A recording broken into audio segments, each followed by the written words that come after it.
Somewhere in a cave near the Dead Sea, buried in fragments of goat skin and papyrus, there's a calendar. Not a rough guess at time, not some primitive stick-in-the-ground sundial nonsense. A precise, mathematically structured, 364-day system broken into perfect months, perfect weeks, perfect quarters. It reads like something designed by an astronomer. And it comes from a book that mainstream religion tried to erase. The Book of Enoch. Here's the problem. That calendar is beautifully precise, almost obsessively so, and yet it doesn't actually work. Not with the sun, not with the moon, not with the seasons it's supposed to track. Every single year it's off. Not by a lot, but by exactly enough to eventually throw the whole system into chaos if nobody fixes it. So why would ancient priests, skywatchers who tracked stars well enough to predict eclipses, build a calendar that they had to know was slightly broken? Were they hiding something? Were they wrong? Or is this the one place in the ancient world where the numbers only look wrong to us because we're the ones missing something? That's the mystery we're diving into today. What exactly is this forbidden calendar? Why does it seem to sit outside the timeline most of us assume ancient history followed? And what happens when you start pulling on that thread? Because calendars aren't just about counting days. Calendars are about power. Whoever controls the calendar controls the festivals. Whoever controls the festivals controls the priesthood. And whoever controls the priesthood controls how an entire civilization understands its place in time. Get the calendar wrong, even by a single day, and Passover falls on the wrong week. The harvest festival lands before the harvest, and suddenly the entire religious structure looks foolish in front of the people who depend on it. This is not trivia. This is the kind of dispute that split communities, sent groups fleeing into the desert, and buried scrolls in caves to protect ideas that powerful people wanted gone. If you're listening to this while falling asleep, that's honestly the best use of it. So subscribe if you haven't, and tell me where you're tuning in from and what time it actually is right now for you, because I love seeing it. Last time it was someone in Lisbon at midnight, someone in Manila at lunch, someone in Toronto just waking up, all listening to the exact same story about a calendar that couldn't keep time properly nearly 2,000 years ago. There's something almost funny about that. All of you in completely different time zones, learning about a system that couldn't agree with itself on what time zone reality was in. Now, before we go further, let's be honest about what we actually know here and what we don't. The Book of Enoch is ancient, it's controversial, and it survived mostly by accident, tucked away in Ethiopian churches and buried Qumran caves, while much of Judaism and Christianity moved on without it. Scholars disagree sometimes fiercely about what its calendar was actually for. Was it meant to run daily life, or was it a symbolic, idealized version of time, something closer to theology than to a farmer's almanac? We're going to walk through the evidence, the manuscripts, the archaeology, the arguments on both sides, and we're going to be upfront anytime something is a theory rather than a fact. No wild leaps, no claiming this calendar secretly proves some hidden chronology unless the evidence actually earns that claim. If you want to support the show, honestly the easiest way is just to follow along on Spotify. Link is right there in the description. It costs nothing, and it helps more than you'd think. Alright, let's go back. Back before Rome, before the Second Temple, before most of what we call organized religion even existed. Let's go to the moment someone looked up at the sky and decided that time itself needed rules. So, what actually is this book? Let's slow down and get specific, because the Book of Enoch gets thrown around like it's one single ancient scroll somebody dug up in a cave, and that's not quite right. There isn't just one Enoch. There are several texts that carry his name, written centuries apart, by different communities, in different languages, for different reasons. The one we're focused on, the one with the calendar, is what scholars call 1 Enoch, sometimes labelled Ethiopic Enoch, because the only complete version that survived into the modern era was preserved in Ge'ez, the liturgical language of the Ethiopian Orthodox Church. There's also 2 Enoch, sometimes called Slavonic Enoch, and 3 Enoch, a much later Hebrew mystical text. Different books, different centuries, different theological worlds. When people talk about the forbidden calendar, they're talking about 1 Enoch specifically, and even that isn't one unified composition. It's a compilation, several originally separate works stitched together over time, like a playlist assembled by multiple editors who never quite agreed on the track order. 1 Enoch breaks down into 5 major sections. There's the Book of the Watchers, the one everybody's heard about, angels descending to earth, forbidden knowledge, giants, corruption, the stuff that reads like ancient science fiction. Then there's the Book of Parables, sometimes called the Similitudes, full of apocalyptic visions and a mysterious figure called the Son of Man.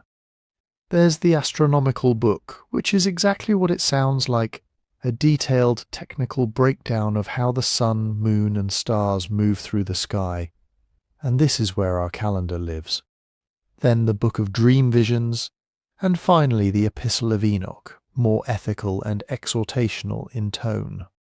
These sections weren't written together, weren't written by the same person, and probably weren't even written with the intention of ever being bound into a single volume. The calendar material, specifically the Astronomical Book, is considered by most scholars to be among the oldest layers of the whole collection, possibly reaching back to the 3rd century BCE, maybe earlier. Which means whoever wrote it down was working in a period we now call Second Temple Judaism, a world of competing priesthoods, competing scriptures, and, as we're about to see, competing definitions of something as basic as what day it actually was. Now here's the obvious question. Who wrote it? And the honest answer is nobody knows, and that's not really unusual for texts of this era. The book claims to be written by Enoch himself, the shadowy figure mentioned briefly in Genesis, the man who, according to that single cryptic line, walked with God and he was not, for God took him. That's it. That's almost the entire biblical footprint of Enoch. A few verses, and then he vanishes from the text, taken up rather than dying a normal death. Which, if you're an ancient author looking for a character to build an entire mystical tradition around, is basically a blank check. Enoch never dies, never gets a full backstory, never gets explained. So later writers filled the silence. They imagined what a man who walked with God and got taken directly into the heavens might have seen up there. What he might have learned, what secrets the angels might have shown him about the mechanics of the universe itself. This is called pseudepigraphy, writing under someone else's name, usually a revered ancient figure, to lend the text authority it wouldn't otherwise have. And it wasn't considered deceptive the way we might think of it today. It was a known literary convention in the ancient world. Attaching your work to Enoch wasn't lying in the ancient mindset. It was more like saying, this teaching belongs to the tradition of Enoch. This is the kind of wisdom he represents. But it does mean we're not reading the words of a man from the deep mythic past. We're most likely reading the work of Jewish scribes and scholars living centuries later, during a turbulent, transitional period, encoding their own astronomical knowledge, their own theological arguments, and possibly their own political grievances into the mouth of someone who conveniently couldn't argue back. And that turbulent period matters. Second Temple Judaism was not one unified religious system with one accepted set of scriptures. It was fractured, different groups, different priestly factions, different sects, all claiming to represent the true tradition, all disagreeing about ritual practice, temple authority, and yes, the calendar. Into that environment, a text claiming ancient angelic authority about how time itself should be measured wasn't just an academic curiosity. It was a direct challenge to whoever was currently in charge of deciding when the festivals happened. So what happened to it? Why isn't 1 Enoch just sitting in your Bible next to Genesis? Here's where the canon story gets interesting. For most of Judaism, and later for most of Christianity, Catholic, Protestant, and Eastern Orthodox alike, 1 Enoch simply didn't make the cut. It's absent from the Hebrew Bible entirely. It's absent from the Christian Old Testament in the vast majority of traditions. But there's one major exception.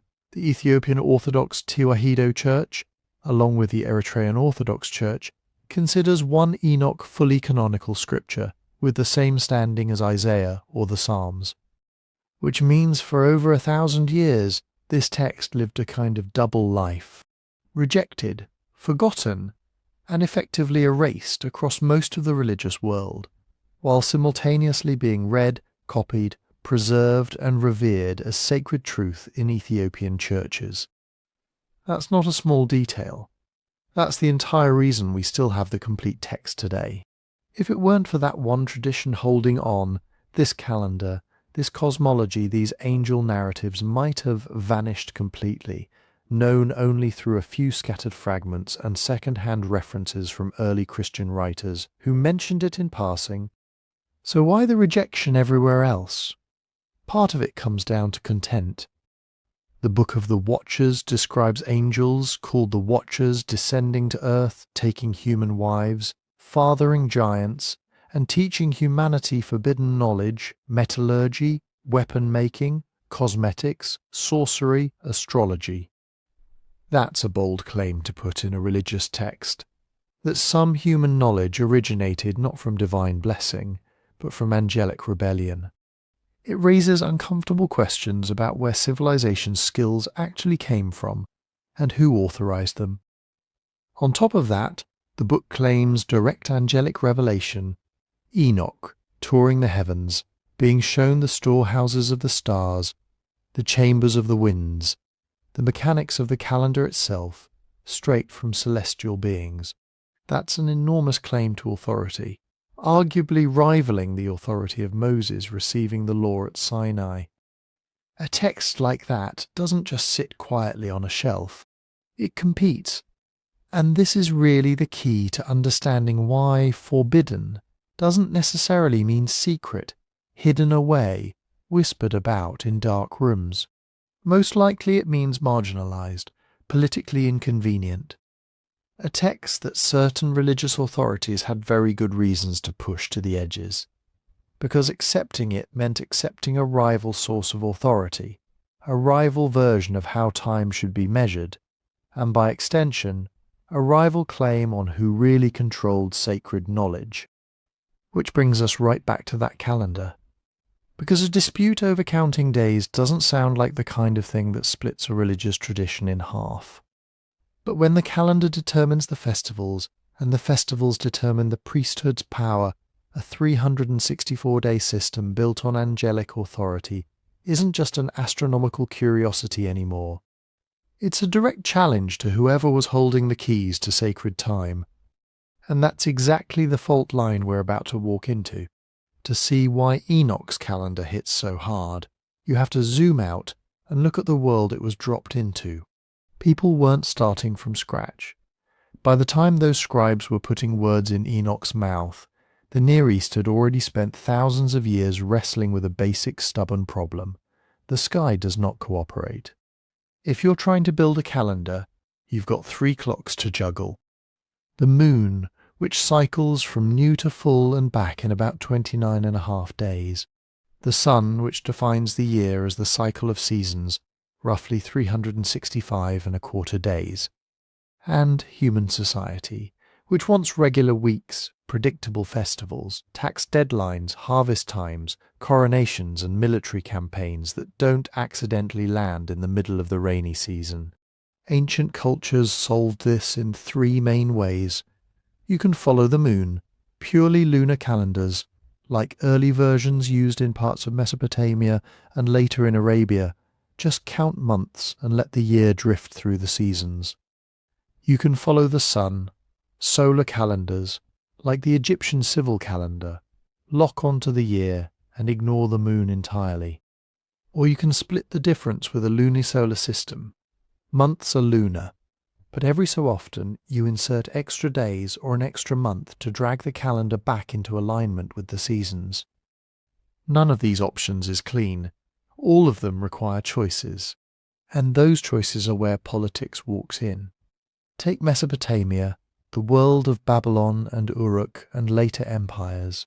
Their basic unit was the lunar month, new moon to new moon.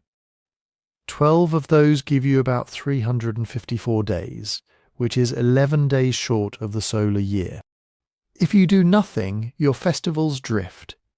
The spring barley festival slowly walks backward into winter, then autumn, then summer. Agricultural rites stop matching the fields, stories tied to seasonal change stop lining up with reality. So the Mesopotamians invented intercalation, the art of adding extra time. Every few years the king or the temple authorities would declare an extra month, a second version of an existing month, to patch the gap between lunar months and solar seasons. Over centuries, especially in Babylon, they got quite good at this. They developed schemes that approximated what we'd now call a 19-year metonic cycle, 19 solar years being almost exactly equal to 235 lunar months, so that the calendar stayed roughly in sync with the seasons. But notice who's making the call. This wasn't a mechanical system ticking away on its own. It was an announcement, a decree, priests and royal astronomers watching the skies, debating, then declaring, "This year we add a month." That decision determined when debts came due, when tithes were paid, when armies marched, when temple rituals were performed. In other words, intercalation was a lever of power. Control the extra month, you control sacred time. And in a world where kings justified their rule by claiming harmony with the cosmos, being the one who literally reconciled moon and sun was not a trivial role. Now set that next to Egypt, sitting just across the Sinai, living under a different sky but facing the same basic math. The Egyptians went hard in the other direction. Their civil calendar was purely solar, 12 months of 30 days, plus 5 extra days tacked on at the end. That's 365. Neat and tidy. No messing around with variable month lengths. No waiting for a new moon to peek through clouds to know what day it was. For bureaucracy, for taxation, for scheduling massive temple festivals tied to royal ideology, this was a dream system. Except, again, the sky doesn't care. The actual solar year is about 365.25 days. That stray quarter day is like a grain of sand in the gears. The Egyptian calendar ignored it. No leap days, no intercalary month, nothing to compensate, which meant the civil calendar slipped by one full day every 4 years. Over centuries, New Year's Day gradually drifted all the way around the seasonal cycle. The Egyptians knew this. They watched the heliacal rising of Sirius, the star they associated with the Nile flood, and they could see that their neat 365-day year was slowly sliding against the flood season. But instead of fixing it, they let the drift become part of the system. A huge Sothic cycle of about 1,460 civil years would pass before the rising of Sirius and New Year's Day lined up again. Your festivals still happened on the same numbered dates. The same god's feast fell on the same place in the month. It's just that, from the perspective of the physical seasons, the calendar was continually slipping. This is what observational calendars do when they aren't fully locked to the math. They drift. Sometimes on purpose, sometimes because the people in charge decide the symbolism matters more than strict accuracy. And drift matters. If your god is supposed to bring the floods, or the spring harvest, or the first fruits at a particular holy season, and your official calendar puts the big festival 3 weeks too early, that's not just an error. It raises theological questions. It undermines whoever said, This is the correct time. Which brings us to the social side. Ancient calendars were never just about astronomy.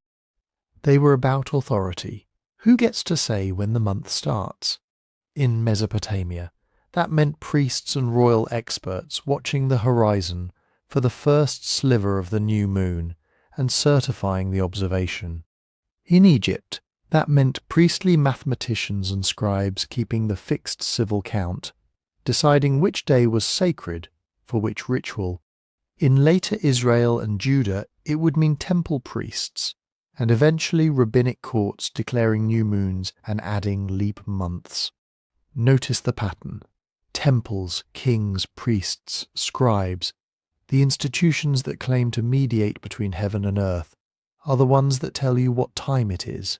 Because once you can say, today is the first day of the month of X, you can also say, therefore today you must bring this offering, celebrate this feast, rest from work, or pay this tax. Timekeeping becomes law-keeping. This is why ideal calendars start to appear in texts. Systems that are mathematically elegant, symbolically pure, and sometimes impossible to run if you're actually watching the sky. A calendar can be observational, anchored to what you see, or ideal anchored to what you think should be. And ideal calendars carry messages. A perfect 360-day year, a perfectly balanced 364-day cycle, a system where every festival lands on the same weekday forever. These aren't just timekeeping hacks. They're claims about cosmic order, about how God intended the universe to work, regardless of how messy the real heavens look on a cloudy night. By the time the authors of 1 Enoch were writing, they stood in the shadow of all this experimentation. Babylonian lunisolar science, Egyptian solar regularity, local Jewish practice juggling new moons and agricultural seasons, all layered together. They could see that the existing systems were compromises, patched with intercalations and priestly decrees. They could also see that whoever controlled those patches controlled sacred time itself. So when a text steps forward and says, "Let me show you the true angel-taught structure of the year," it's not just tweaking a minor technical detail. It's entering a very old, very charged argument. What should a calendar be? An imperfect reflection of the sky, constantly corrected by human authorities, or a perfect pattern revealed from heaven, against which everyone else's messy compromises are judged? Enoch's answer to that argument is radical in its simplicity. He doesn't try to reconcile every messy observation, every cloudy night, and missed new moon. Instead, the Enochic tradition says the year is 364 days. Full stop. Anything else is a corruption. Now, 364 isn't just some random number. It's 52 times 7. That's the key. The year in this system is exactly 52 weeks long. No leftovers, no quarter days, no extra month that some priest has to declare. The same weekday that starts the year will also end it. You live inside a year that is perfectly divisible by 7. That divisibility is not a side detail. It's the theological and symbolic engine of the whole scheme. In biblical thought, 7 is loaded. 7 days of creation. The 7th day as Sabbath. 7-fold patterns appearing everywhere from rituals to sabbatical years. A 364-day year says, in effect, not just the week, but the entire cosmos ticks to the rhythm of 7. The structure of time itself is a giant extension of the creation week. To make that work, the Enochic calendar carves the year into 4 identical quarters. Each quarter is 91 days long. 91 is 13 weeks. So every season is exactly 13 Sabbaths. Stack 4 of those quarters, and you get 4 times 91 equals 364 days. Again, it's all 7s all the way down. Inside those quarters, the pattern gets even more precise. Each season contains 3 months. 2 of those months are 30 days long. 1 is 31. 30 plus 30 plus 31 gives you 91 days. Repeat the 30-30-31 pattern 4 times a year, and you've got your 12 months and your 364 days. But here's the trick that makes the system feel almost mechanical. Those months and seasons are locked to specific weekdays. The year always begins on the same day of the week. Many reconstructions say a Wednesday, though the label isn't as important as the consistency. If day 1 of the first month is a Wednesday, then day 1 of the 4th month, the 7th month, and the 10th month are all also Wednesdays. The boundaries of the 4 quarters are fixed to the weekly cycle. That means major festivals can be hardwired to particular weekdays, not just dates. If a festival is supposed to fall on the 15th of the first month, and the first of that month is always the same weekday, then the 15th is always the same weekday too. Once you set the pattern, it never drifts. Passover, first fruits, weeks, whatever feasts you plug into the system land on the same weekday every single year, forever. Compare that to a lunisolar calendar where months are tied to observable new moons. In that world, your holy days slide across the weekly grid. One year, the big pilgrimage feast might hit on what we'd call a Monday. A few years later, it's a Thursday. You get rhythm in terms of dates in the month, but not in terms of weekdays. Enoch's 364-day design is the opposite. It breaks its relationship with the moon to cement its relationship with the week. Months are no longer lunar in any real sense. They're just blocks of 30 or 31 days inside a rigid numerical framework. The moon in the Astronomical Book still has its role, but it's subordinate. It's not allowed to redefine when a month starts. The true calendar is written in a higher arithmetic. This is where the Enochic material starts sounding less like an observational handbook and more like a revealed blueprint. In 1 Enoch 72:82, often called the Astronomical Book, or Book of the Luminaries, an angel named Uriel walks Enoch through the laws by which the sun, moon, and stars move. The sun passes through 6 heavenly gates. The lengths of days and nights expand and contract through the year according to fixed courses. The moon's phases are explained in terms of parts of light and darkness. Running underneath those descriptions is the insistence that the correct year is 364 days. The text repeats that number, emphasizes it, anchors the cycles to it. The heavenly tablets, this ideal, uncorrupted record in the sky, contain a calendar of 364 days. The righteous follow that calendar. Sinners and corrupt priests, the text implies, do not. To someone living in a world of real seasons, though, there's a glaring problem. The actual solar year, the time from one spring equinox to the next, is about 365.24 days. That extra quarter day per year doesn't sound like much, but it's relentless. If you run a 364-day year with no correction, you're losing about a day and a quarter every year relative to the sun. Let that run for a decade, and you're off by more than 12 days. A spring festival meant to mark the barley harvest will start creeping earlier and earlier, back toward winter. Do this for a century, and your entire ritual cycle has walked halfway around the year. Without some hidden leap day or leap week mechanism, Enoch's perfect 7-based year can't stay locked to the agricultural seasons. The authors of the Astronomical Book clearly knew a lot about the sky. They track changing day lengths with surprising sophistication. They talk about solstices and equinox points in their own terms. So this isn't a case of people just not noticing the extra day, and a bit. The tension is deliberate. On one side, the messy, slightly irrational number given by actual observation, 365 and a quarter. On the other, the clean, symbolically saturated number that fits weeks and sevens, 364. That tension is the first red flag. If you take Enoch's calendar as a literal civil system, Used year after year with no adjustments, it breaks.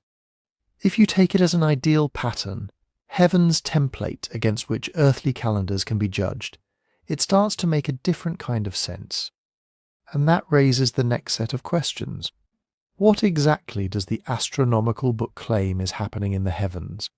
And how literally did its authors intend their math to be read? To see what the Astronomical Book is actually doing, you have to step inside its narrative frame. The text doesn't open with a bunch of priests arguing over intercalation rules. It opens with a visionary being taken on a cosmic tour. Enoch is led by Uriel, one of the chief archangels, who is explicitly called the angel who is over the world and over Tartarus, and in this context, the angel in charge of the heavenly lights. That detail matters. Uriel isn't just some random messenger. He's the cosmic administrator of time. When he teaches Enoch the courses of the sun, moon, and stars, the text is saying, this isn't human astronomy. This is top-down. Divine infrastructure. Enoch doesn't calculate it. He's shown it. So what does Uriel actually show him? The core of chapters 72-82 is a map of the sun's motion across the year. The sun, we're told, rises and sets through 6 gates in the east and 6 matching gates in the west. Over the course of the year, the sunrise point marches gate by gate from one extreme to the other and back again. If you've ever watched where the sun rises on your horizon through the seasons, you know what this is. In summer, sunrise is far to one side. In winter, it's far to the other. At the equinoxes, it's in the middle. The author of Enoch doesn't talk about degrees of azimuth, but the pattern is recognizably the same, a 6-step progression northward and southward, tied to changes in day length. The book organizes the year into 4 quarters, each anchored by what we'd call an equinox or solstice. For each block of days, it gives you a formula. How many parts of daylight? How many parts of night? The numbers move in a stair-step sequence. Days slowly lengthen up to a peak, then slowly shorten down. Modern scholars have gone through these sequences with spreadsheets. The fit isn't perfect to any real latitude, but it's not random either. The pattern roughly tracks what you'd expect if you watched day length from somewhere in the Levant and tried to compress a messy curve into clean, integer steps. It looks like someone who understood the general shape of the solar cycle, then forced it into a symmetric grid. The structure of the year in these chapters is welded to that grid. Uriel tells Enoch there are 12 portions for the sun, 1 for each month. Each month is 30 days, with 4 extra days scattered at the quarter boundaries to round things out to 364. Those extra days are festival-adjacent markers, liminal moments in the year. Again, it's not just math, it's liturgical architecture. From there, the text moves on to the moon. This is where things get even more technical and more debated.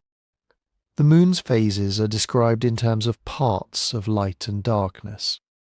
It gains a certain number of parts of light per day, then loses them. Over a lunar month, the text counts out how many days it spends waxing, how many waning, and how many times in a year it completes its cycle relative to the sun. Here the translations start to diverge. The underlying gears and the earlier Aramaic fragments juggle terms like parts, portions, and measures that aren't fully transparent. Some manuscripts say the moon completes 354 days. Some seem to imply 360. Some tilt the numbers slightly differently. Scholars argue about whether a given line is describing the synodic month, new moon to new moon, the sidereal month, return to the same star background, or something more schematic. The same goes for the famous line that says the year is 364 days complete with perfect righteousness. Some versions present this as an absolute capstone. This is the true number. Everything must conform to it. Others allow slightly messier lists of lunar months that don't sum as elegantly, and scribes in the Dead Sea Scrolls sometimes tweak numbers to keep the system from visibly wobbling. When you read across the manuscripts, you can see the tension playing out in real time. On one side, you have an ideal, a universe where the sun always runs on a 364-day track, the moon cycles in neat harmony, and the seasons lock into a 4-quarter frame with no remainder. On the other, you have people who actually look up at the sky and count days, and notice, unavoidably, that the moon doesn't quite match the template and the sun is off by that stubborn quarter day. So which parts of the Astronomical Book look observational, and which look like pure design? The language of gates, rising points, and changing day length almost certainly comes from observation. You don't invent that 6-gate march out of thin air. You get it by paying attention, season after season, to where dawn hits the hills. The notion of solstice, like extremes, and equinox, like middles, is, similarly, something any careful observer in the ancient Near East could notice without instruments. But the insistence that the whole thing resolves into exactly 364 days, with 4 quarters of precisely 91 days each, is almost certainly schematic. No one watching crops, migrations, or shadows in a courtyard for more than a few years would think the actual sun behaved like that. The pattern is too neat.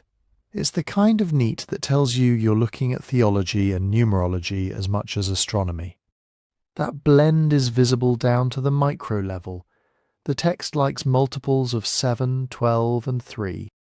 It divides things into 18 parts, 72 parts, 90 parts.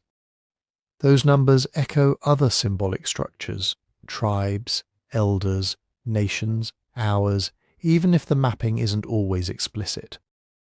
The sky in this worldview is a giant liturgical clock, built out of the same sacred arithmetic as the temple calendar. And that's exactly why this book sits at the centre of the calendar fight. It's not just an appendix tacked onto Enoch. It's the part where an angel says, "Here is how heaven actually runs time." If you accept that authority, then any calendar that doesn't match 364 days isn't just slightly off, it's out of sync with the heavenly tablets themselves. When later groups, like the Qumran community, argue that the mainstream Jewish calendar has gone astray, this is one of their key proof texts. Conversely, if you treat 1 Enoch 7282 as a pious schematic, a kind of cosmic sermon in numerical form, then you don't have to rebuild your civil calendar around it.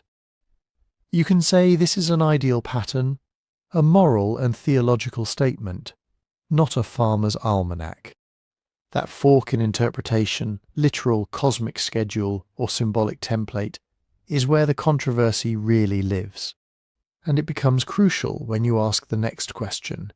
If you actually tried to run a 364-day year in real history, against real seasons and real harvests, what would happen?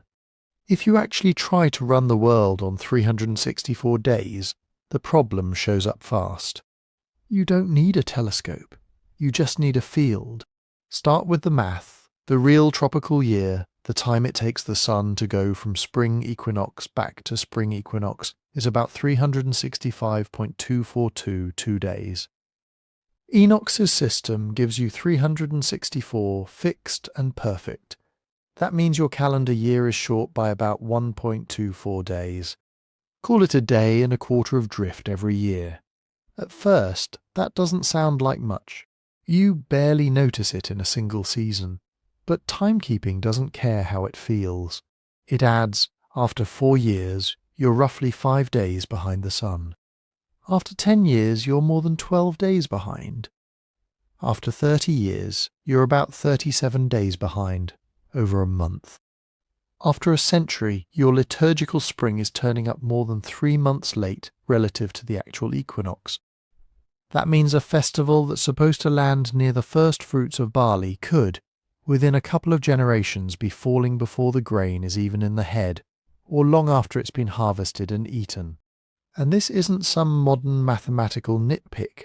Agricultural societies live by seasonal timing. In biblical lore, harvest and pilgrimage festivals are pegged to the land's rhythms. Passover and unleavened bread align with the barley harvest. Weeks, Pentecost tracks the wheat harvest. Tabernacles, Sukkot, is explicitly when you have gathered in the yield of your land at the end of the year. Those aren't abstract spiritual dates. They're wrapped around very concrete moments in the agricultural cycle, when the grain is ripe but not yet ruined by heat or storms, when fruit has come in, when flocks move from one pasture to the next. Now imagine you're running a rigid 364-day calendar that never corrects. In the first decade or two, your feast days might still hover in the right season. The spring festival is around spring. The autumn festival is around autumn. But as the decades accumulate, your sacred year slides. At some point, the festival of ingathering at the turn of the year is landing in late summer, not fall, then midsummer, then late spring. Eventually, your autumn pilgrims are trudging to the sanctuary while the fields are still green. That's not just an aesthetic problem. It scrambles the practical logic of the rituals. People are commanded to bring first fruits when there are no first fruits. Communal rejoicing over harvest happens when the harvest hasn't occurred or is long gone. Livestock offerings keyed to lambing or shearing seasons miss the biologically meaningful window. In a society where the cult and the agricultural year are braided together, that kind of drift would create pressure. Priests, farmers, and administrators would all have reasons to ask, are we going to fix this or pretend we don't see it? Modern readers tend to assume, of course they fixed it. You just add leap days or leap weeks, and many ancient systems did just that. But here's where the Enochic scheme becomes awkward. Because 364 isn't just any number. It's the theological spine of the whole system, 4 quarters of 91 days. Each quarter made of 3 months of 30, 30 and 31. 52 weeks exactly, every date on the same weekday every year. The beauty of the design is precisely that it needs no adjustment. It's a closed, elegant loop, 7s and 4s and 12s, snapping together like a piece of cosmic engineering. Every time you insert a leap week or leap day, you crack that symmetry. The year stops being 52 perfect weeks. Your sacred numbers stop lining up. The claim that the year is complete at 364 starts to look like a pious fiction at best, a problem at worst. This is why modern scholars are divided when they ask, how would anyone actually run this thing? One camp proposes that there must have been hidden leap rules. Maybe you add an extra week every 5 or 6 years. Maybe you drop in a correction at the end of a cycle of Jubilees. The basic idea: you keep the visible liturgical structure at 364, but quietly patch over the drift with rare, special additions. There are a few hints in the Dead Sea Scrolls that something like this was at least thinkable. Some texts flirt with 364 plus appointed times that might represent occasional extras. Others are just numbers in ways that seem designed to bring lunar cycles back into rough alignment without publicly abandoning the 364 ideal. Other scholars are more skeptical. They think the whole point of the Enochic year is that you don't touch it. It's perfect righteousness precisely because it doesn't need maintenance. Trying to retrofit a leap system into it may be importing our own expectation of precision into a worldview that was aiming at something else. That something else shows up in the rhetoric. The text doesn't say, this year will keep your barley harvest on schedule forever. It says, those who follow this calendar walk in light, not in darkness. They won't err in counting days. Sinners miscount. The righteous do not. In other words, the focus is moral and cosmic order, not empirical fine-tuning. From that angle, what matters is that Sabbaths always fall on the same pattern. that festivals occupy fixed slots in a fourfold balanced year, and that humans mirror the steady, angel-governed choreography of heaven. Whether the equinox is on the 31st of the first month, or has drifted to the 5th, might have been less important than the fact that the festival is where the heavenly tablets say it should be. There's also the question of tolerance. We live in a world where people get upset if a digital clock is off by a minute. Ancient communities had a much wider margin for close enough. The Egyptian civil year famously ran on 365 days without leap years for centuries, drifting all the way around the solar cycle. The Greeks and Babylonians used intercalations, but not always with machine-like regularity. Even in biblical texts, there are traces of multiple ways of counting months and years side by side, without visible panic about one universal, perfectly aligned system.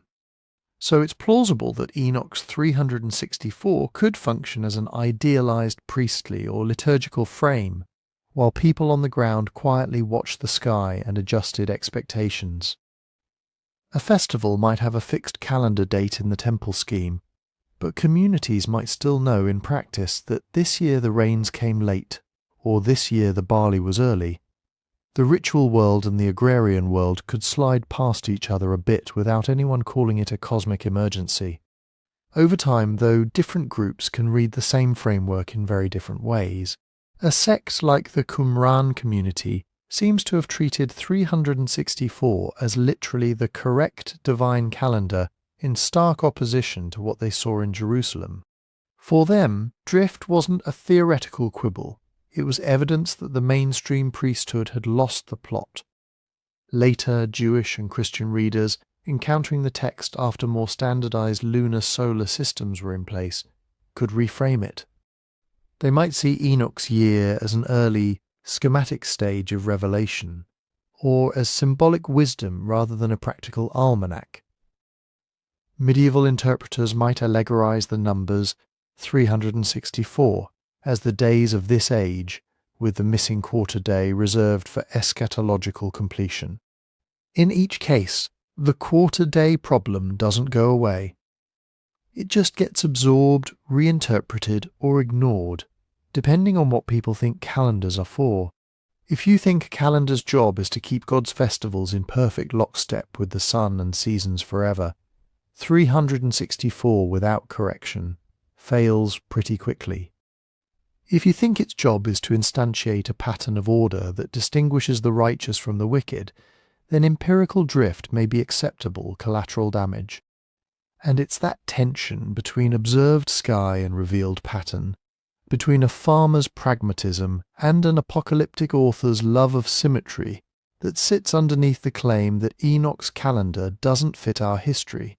Because once you start comparing this perfect 364-day scheme to what we know about actual calendars in the ancient Near East, the mismatch becomes hard to ignore. When people online say, "The Book of Enoch's calendar doesn't fit our history," there's a hidden assumption baked into that sentence. We talk as if history is this fixed, universal timeline that everybody in every era has always been living on. Year 1 is year 1. 200 BC is 200 BC, and if something doesn't slot neatly into our grid, then something must be wrong with the grid, or with the thing. But our grid is modern. It's a tool we laid over the past long after the people we're talking about were gone. Right now, you and I live in Gregorian time. We assume years are all basically the same length. We label them with neat little tags: 500 BCE, 30 CE, 2026 CE. We imagine an invisible ruler stretching backwards with evenly spaced tick marks, each one representing a year that looks just like every other, measured in the same way, counted from the same starting point. That's not how people in the Second Temple period thought about time. It's not how they counted it. It's not even how they agreed on when a year started. So when we say Enoch's calendar doesn't fit our history, what we're really saying is Enoch's pattern doesn't map cleanly onto our reconstructed, retrofitted, Gregorian-flavoured timeline of events in the ancient Near East. That's a different claim. In the Second Temple world, There wasn't one single calendar that every Jew, every priest, and every governor saluted at dawn. You had local systems, regional habits, imperial overlays, Babylonian-style lunar months with periodic leap months circulating through the broader Near East. A Jerusalem temple calendar tied to sacrifices and festivals. Administrative calendars used for taxation and contracts under Persian, then Greek, then Roman rule. Community calendars in places like Qumran that deliberately rejected what the temple was doing.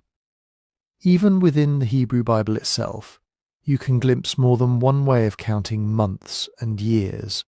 Sometimes the year starts in the spring, sometimes in the fall. Sometimes months are just numbered, sometimes named. Regnal years of kings are counted in different ways depending on who's writing and when. So Second Temple Jewish time isn't a single clock. It's a cluster of overlapping rhythms, lunar months waxing and waning. Solar cycles marking equinoxes and solstices, sabbatical cycles of 7 years, Jubilee cycles of 49 or 50, festival cycles tied to harvests, political cycles, reigns, conquests, reforms. Our modern historical timeline flattens those into one straight line. 515 BCE, Temple rebuilt.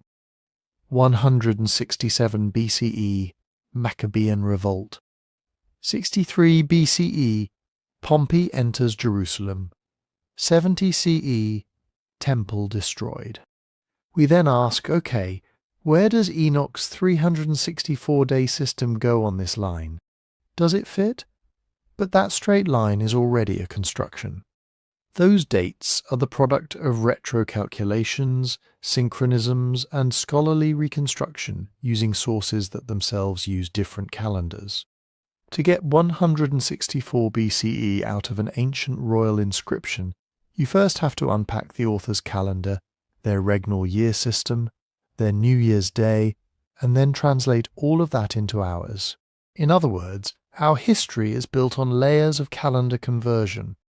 Change the assumptions about which new year you're using, or how consistently leap months were applied, and some of the exact conversions would slide by months or even years. The events happened, the battles were fought, the temples were burned, the decrees were issued. But the labels we're putting on those events are not written in the stars. They're conventions. So what would it even mean to say that Enoch's calendar is earlier or original? Some popular videos and posts make a leap here. They'll say something like, because Enoch's 364-day year is so perfect, it must preserve the primordial calendar God gave humanity before it was corrupted. Later Jews switched to the flawed lunisolar system we know from the Bible. Therefore, our entire historical chronology is off by X years. But earlier can mean at least 3 very different things. Earlier in composition, the Enochic texts describing the 364-day year may preserve traditions that began before the 2nd century BCE when our manuscripts were copied. Earlier in imagination, they might be presenting what they think Adam, Noah, or the patriarchs used, regardless of what real people actually did. Earlier in adoption, some Jewish groups may have experimented with this calendar before others standardized alternatives. Those are historical, literary, and theological questions, not automatic reasons to throw out every other chronological anchor we have. To say the Enochic scheme is original in a theological sense, this is God's true calendar, is a very different claim than saying it's original in a descriptive sense. This is what all ancient Israelites actually used in practice. The first is a matter of belief. The second is a matter of evidence. And this is where online narratives often amplify the gap.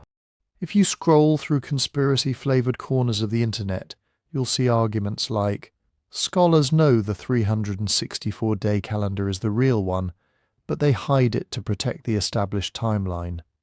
Because Enoch's calendar doesn't match equinox dates calculated backwards from the Gregorian system, mainstream history must be wrong by centuries. Secret elites rewrote the calendar to detach us from God's time. These claims usually treat history as if it were a single continuous spreadsheet that can be globally corrected by swapping in a different value for length of year. Change 365.2422 to 364. Hit recalc, and suddenly all the dates shift, exposing some hidden truth. But actual ancient chronology doesn't work like a spreadsheet. It's a patchwork of anchored points, eclipses, king lists, synchronizations between empires, dendrochronology, radiocarbon dates, stratigraphy, stitched together with inferences and probabilities. You can't just drop a different theoretical year length into that system and expect the whole thing to slide neatly into a new shape. Some links are astronomical, and don't care what calendar you like.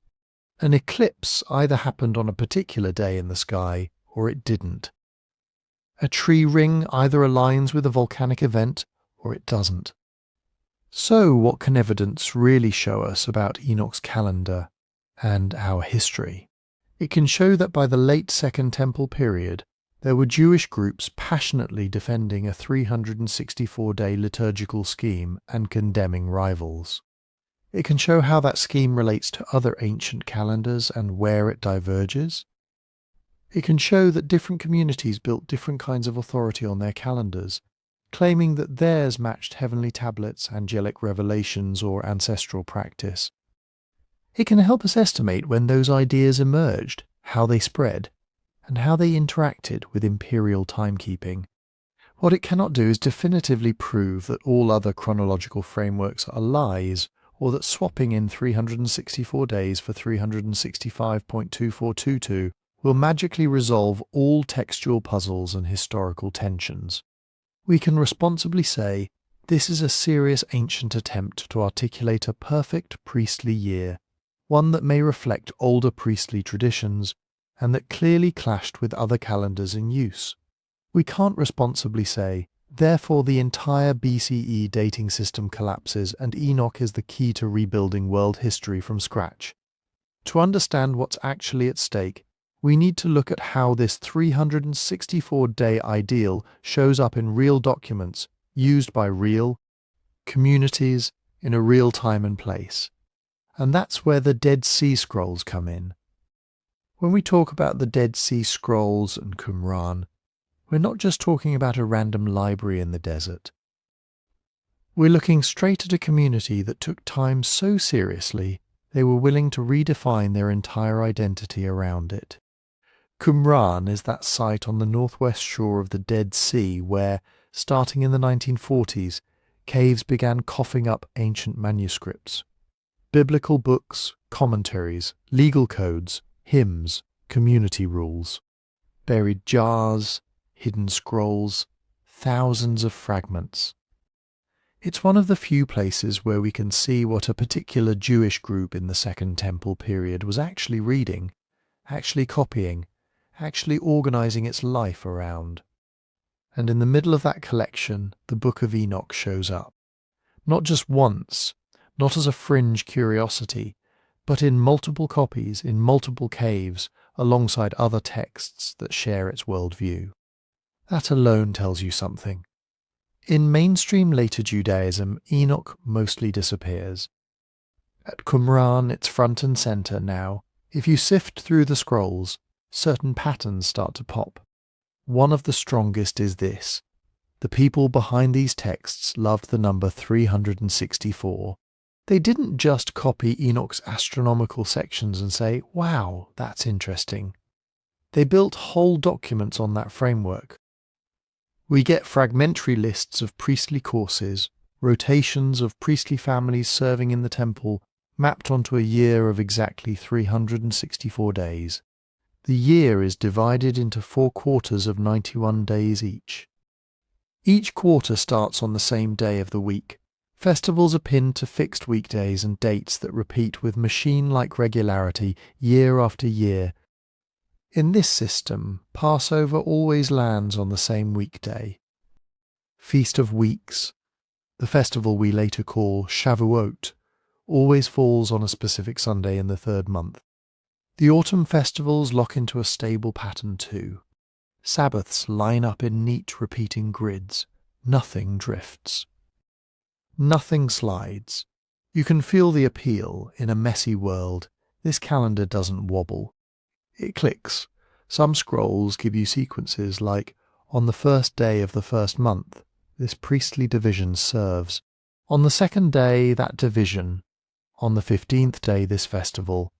It's a kind of liturgical spreadsheet, meticulously assigning who stands where, on which day to perform which sacrifice, in which season, all presupposing that the year is a flawless 364-day structure. This isn't abstract math. It's an attempt to script the entire religious year. Priestly labour, sacrifices, celebrations, all locked into a clock they claim is written in heaven. And that's where the Enoch connection tightens. The same library that preserves those priestly calendars also preserves the Astronomical Book of 1 Enoch, where the 364-day scheme is given its cosmic rationale. There angels walk Enoch through heavenly gates, solar paths, winds and portals. Time is not just counted, it's revealed. The year is not negotiated, it's commanded. At Qumran you can watch that kind of revelation language bleed into other texts. Jubilees, also preserved in multiple copies at the site, retells Genesis in a strict sabbatical and Jubilee framework, and explicitly polemicizes against those who will disturb the months and the Sabbaths. Other sectarian writings, like the Community Rule and various legal works, hammer on themes of separation, purity, and a covenant of the sons of light. Put those together and a picture emerges. This community didn't just happen to prefer a 364-day calendar. They weaponized it as a boundary marker. In a world where the Jerusalem temple seems to have been following a lunisolar calendar with leap months, aligned more or less with Babylonian practice, the Qumran group says, no. That system is corrupt. Our calendar is the one that matches the heavenly tablets described by Enoch and Jubilees. Our festivals are on the true dates. Their sacrifices are offered on the wrong days. A fixed solar calendar becomes a tool of resistance. If you join this community, you're not just changing where you live or what purity rules you follow. You are stepping into a different rhythm of time itself. Different Sabbaths, different festival days, different sense of when the year turns. Calendar becomes identity, but we have to be honest about what the evidence can and can't do.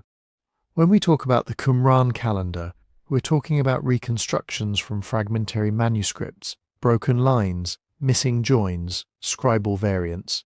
Scholars have done impressive work, aligning priestly courses, festival lists, and Enochic patterns into coherent grids. But there are gaps. Sometimes we only have a slice of a year, with a handful of dates preserved. Sometimes we have overlapping traditions that don't mesh perfectly. There are debates about how many years were in larger cycles, whether there were Jubilee-like supercycles, and how these calendars interacted with agricultural realities on the ground. And crucially, the scrolls don't hand us a neat, explicit user manual that says, here's how we, the Qumran community, actually kept time in daily life, and here's how we reconciled our 364-day ideal with the fact that the sun doesn't care about our math. So we can see a robust conceptual scheme, 364 days, 4 quarters of 91 days, festivals fixed to specific weekdays, priestly courses rotating through the year. We can see theological claims.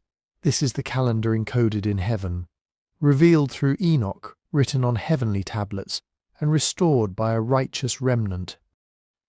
We can see social implications. This calendar differentiates us from them, defines a pure community over against a polluted temple and a compromised priesthood.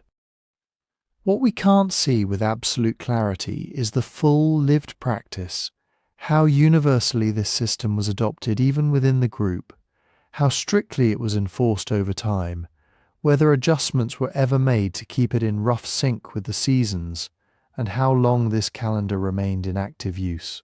And that raises a bigger question: was the 364-day pattern primarily a real-world operating system? Or was it also a kind of symbolic protest, an idealized priestly year that marked out allegiance, whether or not every farmer's planting schedule matched it perfectly? The mix of texts at Qumran suggests both elements were in play. On one side, we have technical nuts and bolts, scheduling documents that look like serious attempts to run an actual liturgical year. On the other, we have visionary works like Enoch and Jubilees that frame this calendar as ancient, primordial, and divinely guaranteed, the way things are supposed to be, even if the many have gone astray. Enochic ideas don't float alone, they circulate in a cluster: Jubilees, songs of the Sabbath sacrifice, priestly and temple texts, legal interpretations that assume this calendar as the default. The Enochic worldview, angels, heavenly books, revealed time, becomes one pillar of a whole sectarian culture. So what does Qumran really tell us? It tells us that the 364-day scheme wasn't just esoteric theory. At least one Second Temple Jewish group tried to inhabit it, to build priests, festivals, and community life on its backbone. It also tells us that this was not the universally accepted system. Precisely because they defined themselves against other Jews, we know other Jews were on different calendars. Qumran, in other words, shows us a live experiment, a community taking Enoch's kind of calendar seriously enough to structure their world around it, and in doing so, exposing just how contested timekeeping had become in late Second Temple Judaism. The next step is to see how that experiment gets sharpened and argued in another book preserved right alongside Enoch, Jubilees, which turns the calendar itself into a theological weapon. If Enoch gives you the blueprint, Jubilees hands you the manifesto. Jubilees is an odd book at first glance. It retells Genesis and the early chapters of Exodus, but it doesn't just paraphrase, it restructures everything into a grid of sevens. History is sliced into Jubilee units, blocks of 49 years, made up of 7 sabbatical cycles of 7 years each. Creation, the flood, Abraham's life, the giving of the law, all of it gets recounted according to this hidden timetable. And underneath that whole retelling sits a quiet but relentless assumption. The year is 364 days long, and God has locked that pattern in from the beginning. Where Enoch gives you angelic tours of sun gates and heavenly portals, Jubilees gives you heavenly tablets. The story is framed as a revelation to Moses on Sinai. An angel reads from a celestial record that already contains not just laws, but dates. Which festival falls on which day, of which month, in which year, of which Jubilee? Nothing is left to human calculation. Time is already written. And then the tone shifts from description to accusation. Jubilees doesn't just describe a preferred calendar. It attacks alternatives. Several passages warn that they will disturb the months and the Sabbaths, that people will move the days of the covenant and forget the feasts of the covenant and end up celebrating them on the wrong days. The language is sharp, not they'll be slightly off in their astronomy, but they will err and be destroyed. Here's the core of its critique: if you let the moon run the show, you're doomed to drift. Jubilees explicitly says that those who observe the moon will corrupt the seasons and come to confusion. Why? Because, in a purely lunar scheme, months slide through the seasons, unless you're constantly adding correction months. From Jubilee's perspective, that whole system looks unstable and, more importantly, unfaithful. Humans tinkering with leap months versus a fixed structure already decreed in heaven.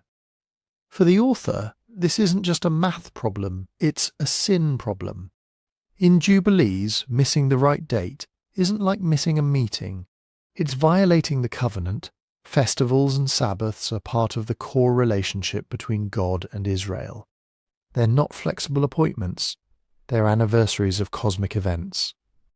Creation, covenant with the patriarchs, Exodus, Revelation, each tied to a specific day in the 364-day grid. Move the day, and you're effectively rewriting the story. That's why calendar slides over into morality. If the temple in Jerusalem is sacrificing on the wrong dates, because it's following a lunisolar system, then from a Jubilees-style perspective, it's not just administratively off, it's ritually contaminated. Offerings made out of their time become a kind of pollution. Priests who accept those dates are complicit. People who follow them are stumbling into sin, even if they think they're being devout. The book repeatedly ties wrong times to corruption, apostasy, even angelic rebellion. It imagines future generations who will abandon the 364-day pattern, and, as a result, lose track of Sabbaths and festivals entirely. They will think they're keeping God's law, but they'll actually be out of sync with the heavenly tablets. In this world, Sabbath and festival stability aren't just conveniences, they're theological priorities. The weekly Sabbath in Jubilees reaches all the way back to creation and forward into eternity. It is fixed, unbreakable, woven into the fabric of the cosmos. The 364-day calendar, with its exact multiples of 7 weeks, makes sure that Sabbath never wobbles. Every year begins on the same weekday. Festival dates fall on the same weekday every year. There is no scenario where, say, a major feast accidentally lands on the wrong side of a Sabbath because the moon happens to be awkward that year. The point is order, predictable, repeatable, covenantal order. That deep logic links Jubilees tightly with the Enochic tradition, but it's not a carbon copy. Like Enoch, Jubilees imagines time as revealed, not invented. Like Enoch, it anchors its 364-day scheme in heaven. In this case, not in moving lights and angelic tours, but in written tablets and legal narration. Both texts assume that the true calendar predates Moses, predates Israel, and is known to angels. But Jubilees shifts the focus in a notable way. Enoch's Astronomical Book is obsessed with how the sun, moon, and stars actually move. Jubilees is obsessed with how Israel should behave. It turns cosmology into law and then into a story about obedience and rebellion, shared assumptions. The year should be 364 days. The number 7 is structurally sacred. Time is part of God's revelation. Differences: Enoch is more observational and visionary. Jubilees is more legal and narrative, aimed at everyday practice and communal memory. That difference matters for how the calendar functions socially. For a community that treats Jubilees as authoritative, the 364-day system becomes more than a clever way to keep festivals lined up. It becomes a badge, a line in the sand. If you keep this calendar, you're not just counting days differently, you're claiming to be the group that still knows the true will of God. You're aligning your weeks, your Sabbaths, your harvests with the pattern supposedly inscribed on heavenly stone. Everyone else, temple priests, rival teachers, other Jewish groups using the official lunisolar system are, by definition, those who err. That is identity boundary making in the form of a calendar. You can see how this plays out at Qumran. Jubilees is copied and treasured there because it gives theological teeth to what might otherwise look like a nerdy calendrical preference. It says, our 364-day year isn't just simpler. It's righteous. Their lunisolar year isn't just different. It's corrupt, and once the calendar becomes a moral test, everything downstream hardens. Whose sacrifices count? Whose priesthood is valid? Whose reading of Torah is faithful? Who is Israel in the fullest sense? From a historian's angle, this tells us less about some lost global chronology and more about a very localized struggle. Jews arguing with other Jews about what faithfulness looks like in time. When modern readers treat the Enoch Jubilees calendar as a secret master key to all of human history, they skip the most obvious thing in front of us. These texts are engaged first of all in an in-house fight. The forbidden calendar is not primarily aimed at correcting Egyptians, Babylonians, Mayans, or modern historians. It's aimed at the priest down the street who's offering incense on a different day. In other words, Jubilees turns the abstract question, how long is the year, into a pointed question, whose worship is acceptable? And once you frame it that way, you can see why calendar reform suddenly becomes a matter worth splitting communities over, and why the next step in the story is raw temple politics. If the last section felt like theology with a stopwatch, this one is where the stopwatch walks into the temple treasury. Because in Second Temple Judaism, the calendar isn't just about being right with God in some abstract way. It's about who runs the building. Think about how the temple actually worked day to day. You don't just show up, light a random fire, and call it worship. Every sacrifice has a slot, morning and evening offerings, additional offerings on Sabbaths, extra animals on new moons, whole layers of special procedures for Passover, for the Festival of Weeks, for the autumn feasts. And behind all of that is a schedule of people. Priests don't all serve at once. They're organized into courses or divisions, each with assigned weeks of service. That means the moment you decide when the year starts, how long it runs, which days are festivals, you're also deciding when each priestly family gets to stand at the altar, handle the incense, step into the holy spaces, and receive their share of offerings. Change the calendar, and you don't just move dates on a chart. You move priests. That's one reason calendar talk becomes political dynamite. If you buy into the 364-day system that Enoch and Jubilees are championing, you're not just saying, we like this better. You're saying, the current temple administration, which organizes its entire sacrificial cycle around a different year length, is systematically out of sync with heaven. From the perspective of a dissident priestly group, that's incredibly useful. Imagine you're a priestly clan that believes you've been sidelined or that the current high priest is illegitimate, whether because he's the wrong lineage, too cozy with foreign rulers, or simply corrupt. You can complain about his morals, but that's fuzzy. You can argue over genealogy, but that's hard to prove on the street. Calendar, though, calendar you can point to. You can say, look, Torah says this, festival commemorates that event. Our books say that event falls on this exact day in a perfectly ordered 364-day pattern. But the temple just kept the feast on another day. Their incense rose on a date that doesn't match the heavenly tablets. Their sacrifices looked beautiful, but they were out of time, and therefore void. In that argument, a perfect calendar isn't just a mathematical flex. It's a delegitimization tool. Whoever controls the story of sacred time can claim to control access to sacred space. If your calendar is portrayed as pre-written in heaven, you don't just have a better astronomical model.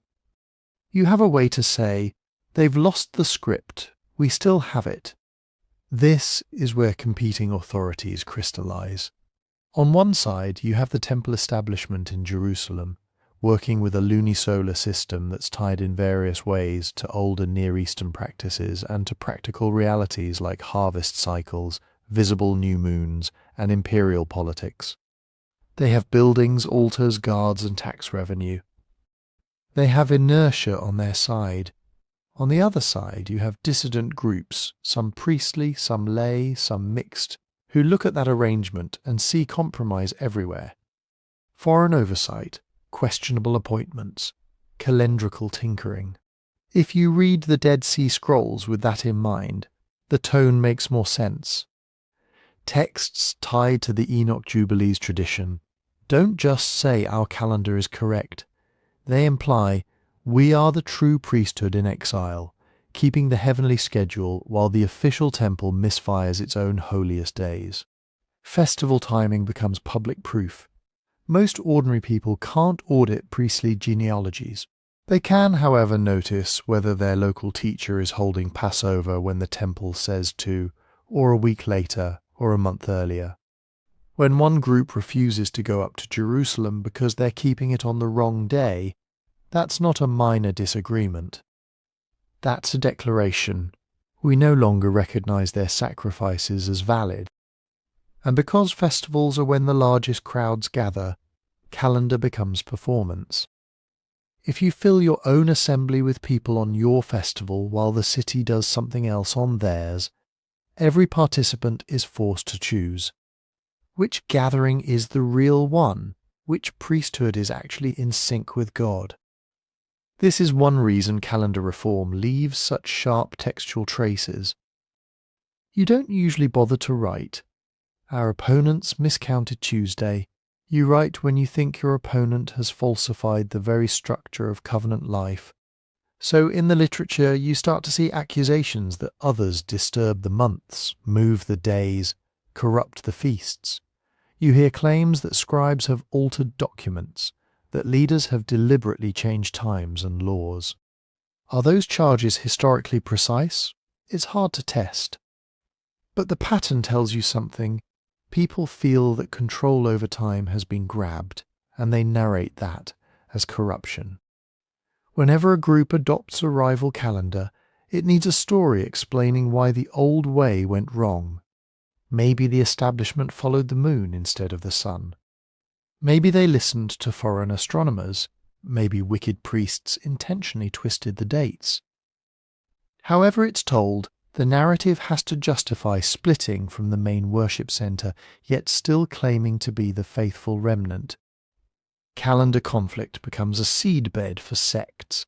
If worship at the wrong time is pollution, then compromise isn't possible. You can't just say, "We'll agree to disagree," and each keep Passover on our preferred weekend. From the hardline perspective, attending the other group's feast means entering into their error. So the safest route is withdrawal. Form your own community, your own leadership, your own sacred timetable.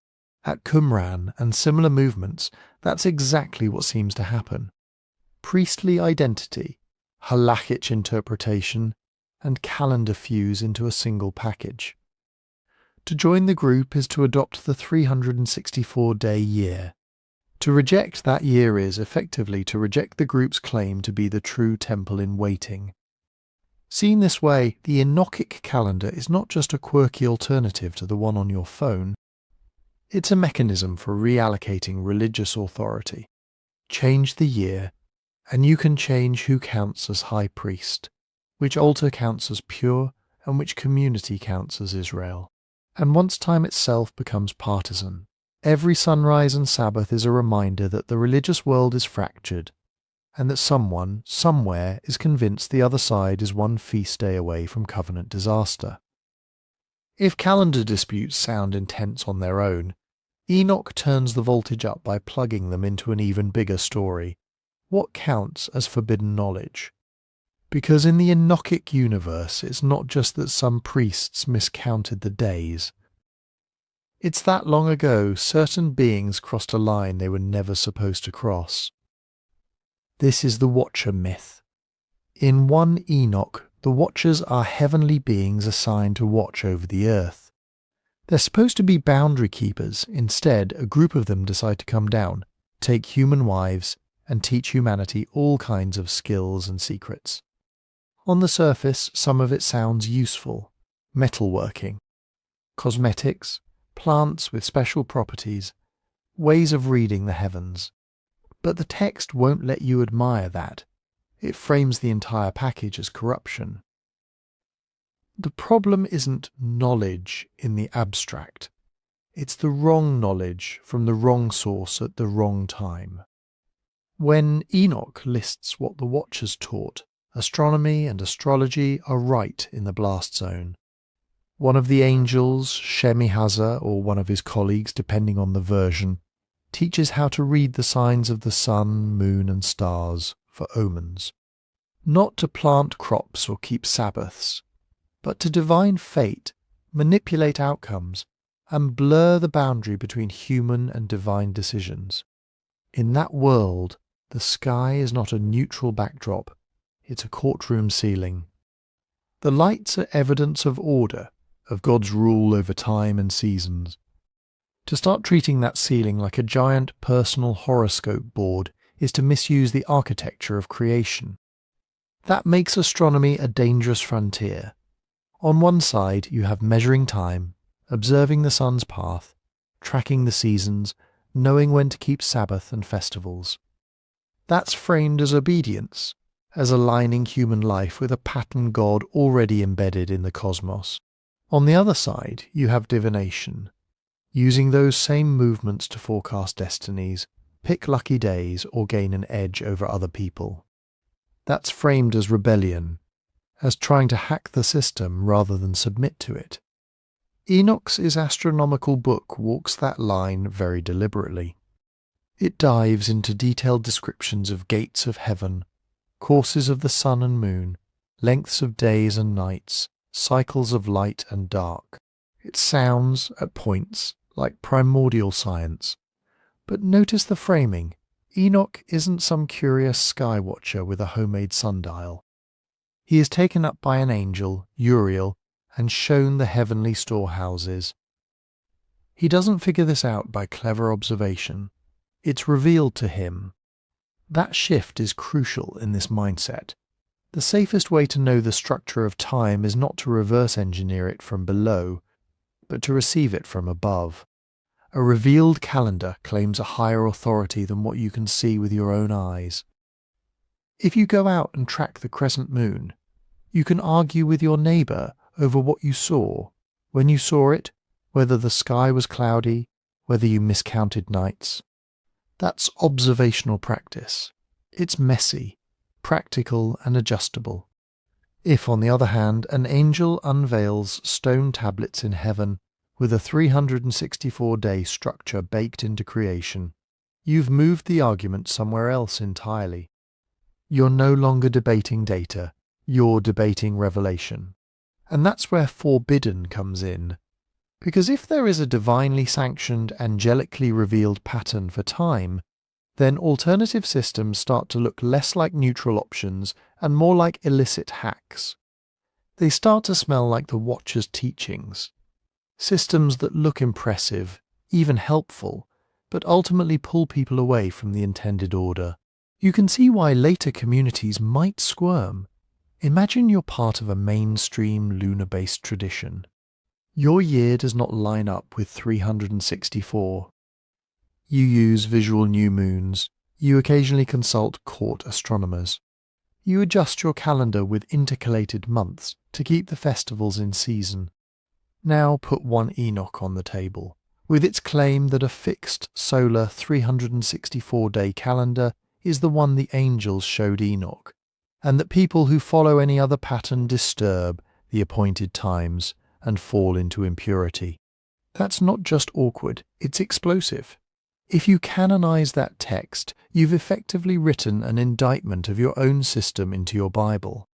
You've given ammunition to any group that wants to say we and not the temple are following the angelic schedule. One option is to reinterpret. Say the details are symbolic, or only apply to a primordial age, or are misunderstood. Another option is simpler. Don't let the book into the official library. Historically, that second strategy seems to win out. Enoch's writings remain popular in some Jewish circles, then get embraced by certain Christian writers, then slowly slide to the fringe as canons harden. In most later Jewish and Christian traditions, one Enoch lives on the margins, quoted occasionally, echoed in liturgy, but not front and centre in the official list of sacred books. Calendar is part of the reason, but so is the broader theme, that cosmic knowledge can be both gift and threat. Enoch draws a map where the same domain, astronomy, has two doors. One door is guarded by Uriel, who reveals the courses of the luminaries so that people can keep Sabbaths and festivals in their proper order. The other door is pried open by rogue watchers, who twist celestial patterns into tools for sorcery, seduction, and dominion. Later, traditions are understandably nervous about texts that lean too hard into that map. They worry, not without cause, that fascination with hidden cycles and angelic charts can slide into speculative numerology and alternative authority structures. And yet, that nervousness is exactly what keeps the fascination alive. When a book like Enoch ends up outside the main canon but still echoes through marginal communities and apocalyptic movements, it acquires a mystique. The forbidden or lost label may be exaggerated in modern marketing, but the underlying dynamic is real. A text that once claimed access to heavenly timetables and cosmic secrets, later sidelined by institutions that preferred more controlled narratives. Add to that the modern hunger for hidden patterns, conspiracy timelines, secret chronologies, coded prophecies, and Enoch's calendar becomes a perfect lightning rod. It offers a script where time itself is contested ground, where angels are master astronomers, where human elites may or may not be suppressing the true schedule, and where knowing the right pattern could, in theory, put you back in sync with the universe. Whether or not anyone today is actually uncovering an ancient, suppressed timetable is another question. But the story structure Enoch provides, the idea that there is a correct revealed rhythm of history, guarded by some, distorted by others, still shapes the way people talk about hidden chronologies, alternative calendars and timelines that supposedly don't fit official history. Behind the charts and date schemes is that deeper anxiety. Who taught you your knowledge, and what line did they cross to get it? So where does that leave this stubborn 364-day year that refuses to track the sky cleanly? One way to lower the temperature is to ask a different question. What if the Enochic year was never meant to run your farm, your taxes, or your court dates? What if it was built to run your worship? That's the distinction many ancient societies quietly lived with, a civil calendar and a liturgical calendar. A civil calendar is what keeps the machinery of daily life going. It tells you when rent is due, when legal contracts expire, when soldiers report for duty, when you sow and harvest. It has to be flexible enough to deal with bad weather, political decisions, and new information. If the barley isn't ripe yet, you delay the festival. If the king needs a lucky day for a coronation, you can nudge things around. A liturgical calendar plays a different game. It doesn't care about taxes. It cares about pattern.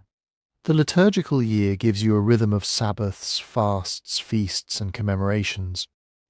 It maps sacred stories onto the cycle of days so that, year after year, the same themes return in the same order. It doesn't have to match the agricultural reality perfectly. Its priority is theological symmetry, not meteorological precision. A lot of communities quietly keep both. Even today you see this. Churches and mosques and temples operate on religious calendars that do not line up neatly with the state's fiscal year, school year, or work week. In antiquity, it could be even more layered. One scheme for the bureaucracy, another for divination, another for priestly ritual. Viewed in that light, the Enochic devotion to 364 days makes a different kind of sense. Because 364 has a feature that a real, messy solar year does not. It divides perfectly into weeks. 52 weeks of 7 days. No remainder, no loose quarter day, no wandering Sabbaths. Every year starts on the same weekday. Every major festival can be locked to the same weekday. Passover always on a Wednesday, say, or the Feast of Weeks always on a Sunday. The Day of Atonement always on the same fixed point in the weekly rhythm. To modern ears that might sound like a minor convenience. To a priestly mindset obsessed with order, It looks like ritual perfection. In that frame, the problem that a 364-day calendar drifts slowly away from the actual solstices and equinoxes may not have bothered the people who loved it, or at least may not have been the main thing on their minds. What they seem to care about in these texts is that the structure of the year is symmetrical, closed, complete. 4 seasons of exactly 91 days, each season made of 3 perfect 30-day months, with an extra day tacked on as a kind of hinge. 13 Sabbaths per quarter, 52 per year. A universe built out of sevens that never break. When you read the Astronomical Book and the related Qumran texts with that in mind, you start to notice where the emotional energy goes. The complaints aren't, those other people misplanted their crops. They have disturbed the appointed times. They have shifted festivals away from their proper days. That sounds like people fighting over liturgy. If you think the Sabbath is hardwired into creation, then the idea that a major festival might land on, say, the wrong weekday is not a small clerical error. It feels like sacrilege. It feels like putting the furniture of sacred time in the wrong rooms. A 364-day scheme solves that by freezing everything. Festivals fixed to weekdays is not a bug. It's the selling point. The story calendar and the weekly cycle line up like gears that never slip. Every narrative commemoration returns not just in the same month, but in the same place in the weekly flow. Theologically, that lets you connect ideas. This event always happens just after a Sabbath, or just before, or in the middle of a week of preparation. You can preach from that. You can build temple theology on that. And you can build texts on it too. There's a strong case that 364 works as an ideal year underlying the structure of certain writings. Think about how Jubilees slices history into Jubilee cycles of 49 years, 7 times 7, or how certain apocalyptic visions in Enoch carve history up into even blocks. If your mental template is an absolutely regular year of exactly 52 weeks, it becomes much easier to imagine world history as a series of clean, countable units. You can assign events to specific slots in a cosmic timetable that feels mathematically pure, even if nobody's barley field is actually being managed on that system. Ancient cultures did this kind of thing more often than we sometimes realize. Egyptian priests used a 360-day schematic year of 12 perfect 30-day months for mathematical and ritual purposes, and then tacked on 5 extra festival days. Babylonian scholars developed idealized cycles for eclipses and planetary motions that they wrote into tables, even while real observation showed messy deviations. Greek astronomers spoke of spheres and perfect circular motions as models long after everybody knew the planets wandered in odd loops. Schematic systems and observational systems lived side by side. One belonged to the world of theory and temple, the other to the world of sailors, farmers and tax collectors. The Enochic 364-day calendar may fit that pattern. It could be a schematic priestly model of how time ought to be ordered in heaven and in the temple's ritual life, even if local elders still walked outside to watch for the new moon when deciding market days or legal deadlines. If that's right, then the really sharp edge at Qumran wasn't necessarily that they wanted every shopkeeper in Judea to change their ledger. It was that they believed the temple itself ought to follow the ideal pattern. Sacrifices offered on the wrong day, on the wrong calendar, were, in their eyes, invalid, even if the civil administration was perfectly happy with its inherited lunar system. So how would we know if anyone actually tried to make 364 their day-to-day reality? We'd be looking for very specific kinds of evidence. Legal documents dated by a 364-day scheme, where we can show that the weekdays and month lengths only work if you assume that structure.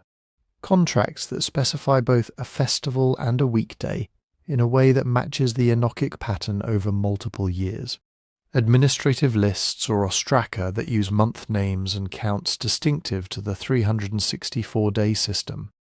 We'd also want correspondence or rulings that complain about the practical consequences, missed caravans, mismatched tax years, confusion between regions.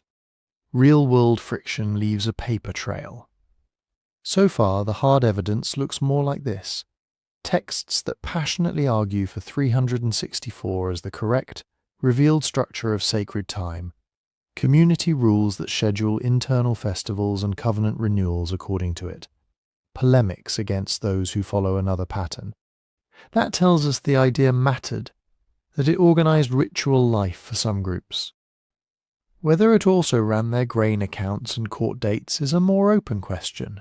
Framing 364 as a liturgical ideal doesn't make it less important. If anything, it sharpens its edge, because then the fight is not over abstract astronomy. It's over who gets to define the pattern of holiness itself, the lived rhythm of Sabbaths and feasts that, in the Enochic imagination, either aligns you with the angelic order or leaves you slowly but inevitably out of sync with heaven. Once you accept that 364 might be a schematic liturgical year, there's still an obvious itch that a lot of people can't stop scratching. Okay, but surely somebody, somewhere, must have had a trick for keeping it lined up with the sun, right? That instinct, there must be a hidden fix, has generated an entire cottage industry of intercalation theories. Scholars, clergy, and modern enthusiasts have all had a shot at rescuing 364 from the slow slide of the seasons. Most of these proposals fall into a few basic families. One family says, keep the 364 as your backbone, but every so often sneak in extra days. The simplest version is to add 1 week every 7 years. 7 years of 364 days is 2,548 days. 7 true solar years is about 2,557 and a half. You're off by roughly 9.5 days. So if you drop in a 7-day leap week somewhere in that 7th year, often imagined as a block of festival days that don't count toward the regular weeks, you shrink the long-term drift. Scale that up and you get the more ambitious schemes, add 4 leap weeks every 28 years or 10 leap weeks every 70 years or some other pattern based on sevens and jubilees. The aim is always the same. Keep the year mathematically elegant. Keep the Sabbaths locked in their positions, but nudge the calendar back toward the real equinoxes often enough that your spring festivals still more or less happen in spring. Another family of theories borrows from Egypt, epagomenal days. In pharaonic Egypt, the official year was 12 months of 30 days, 360 days total. Then they tacked on 5 extra feast days at the end of the year that technically belonged to no month. This gave them 365 days without disturbing the neat 12/30 structure. Some interpreters look at Enoch's obsession with 4 quarters of 91 days, 3 30-day months, plus an extra day, and say, maybe that's only part of the story. Maybe, on top of the 364-day skeleton, they sometimes inserted 1 or 2 non-days at the year's end. Days that were real in practice, used for rest or worship or transition, but not counted as part of the official schematic year. That way you could observe the equinox when the sun actually hit its turning point, then reset the 364-day cycle. A third family tries to be more subtle. Instead of adding clumps of days, adjust how you count them. Here the proposals get creative. Some suggest that the extra quarter day was recognized but handled symbolically, reckoned in prophetic timeframes, but not in the yearly cultic cycle. Others imagine a layered calendar, a 364-day priestly rhythm overlaid on an observational solar calendar run by scribes. The intercalation would then happen in the civil system. The priestly texts wouldn't need to mention it because, from their point of view, the pure pattern remained untouched.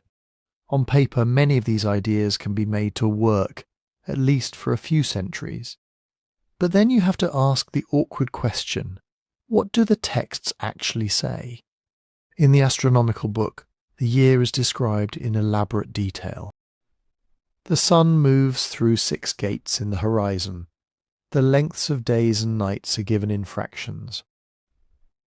The number of days in each month is carefully listed. The total is explicitly 364. What you don't get is a line that says, and every X years you shall add Y days, or there are also 5 extra days not reckoned among the months. The same pattern holds in the Qumran calendar texts. They map out the year season by season. They assign specific dates to feasts. They harmonize priestly courses with festivals over multi-year cycles.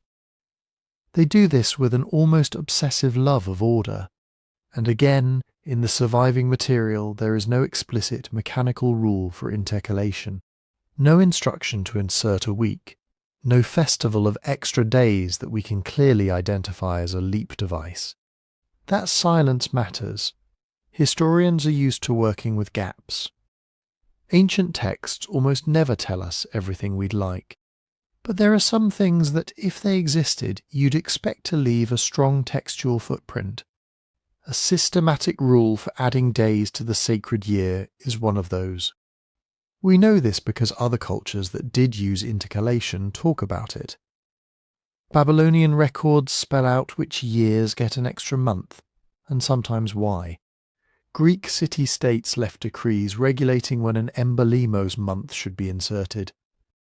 Later, Jewish rabbinic sources go on at length about leap months, barley inspection, lunar sightings, and the criteria for deciding when to adjust. Even the Egyptians, with their schematic administrative year, left calendrical notes and religious texts that acknowledge the 5 epagomenal days as a special, separate block. Where a calendar system has a rule for bending time, that rule tends to generate commentary, debate, and revision. It touches harvests, tax cycles, royal anniversaries, and festivals. You can't hide it in a footnote and expect everyone to play along for centuries.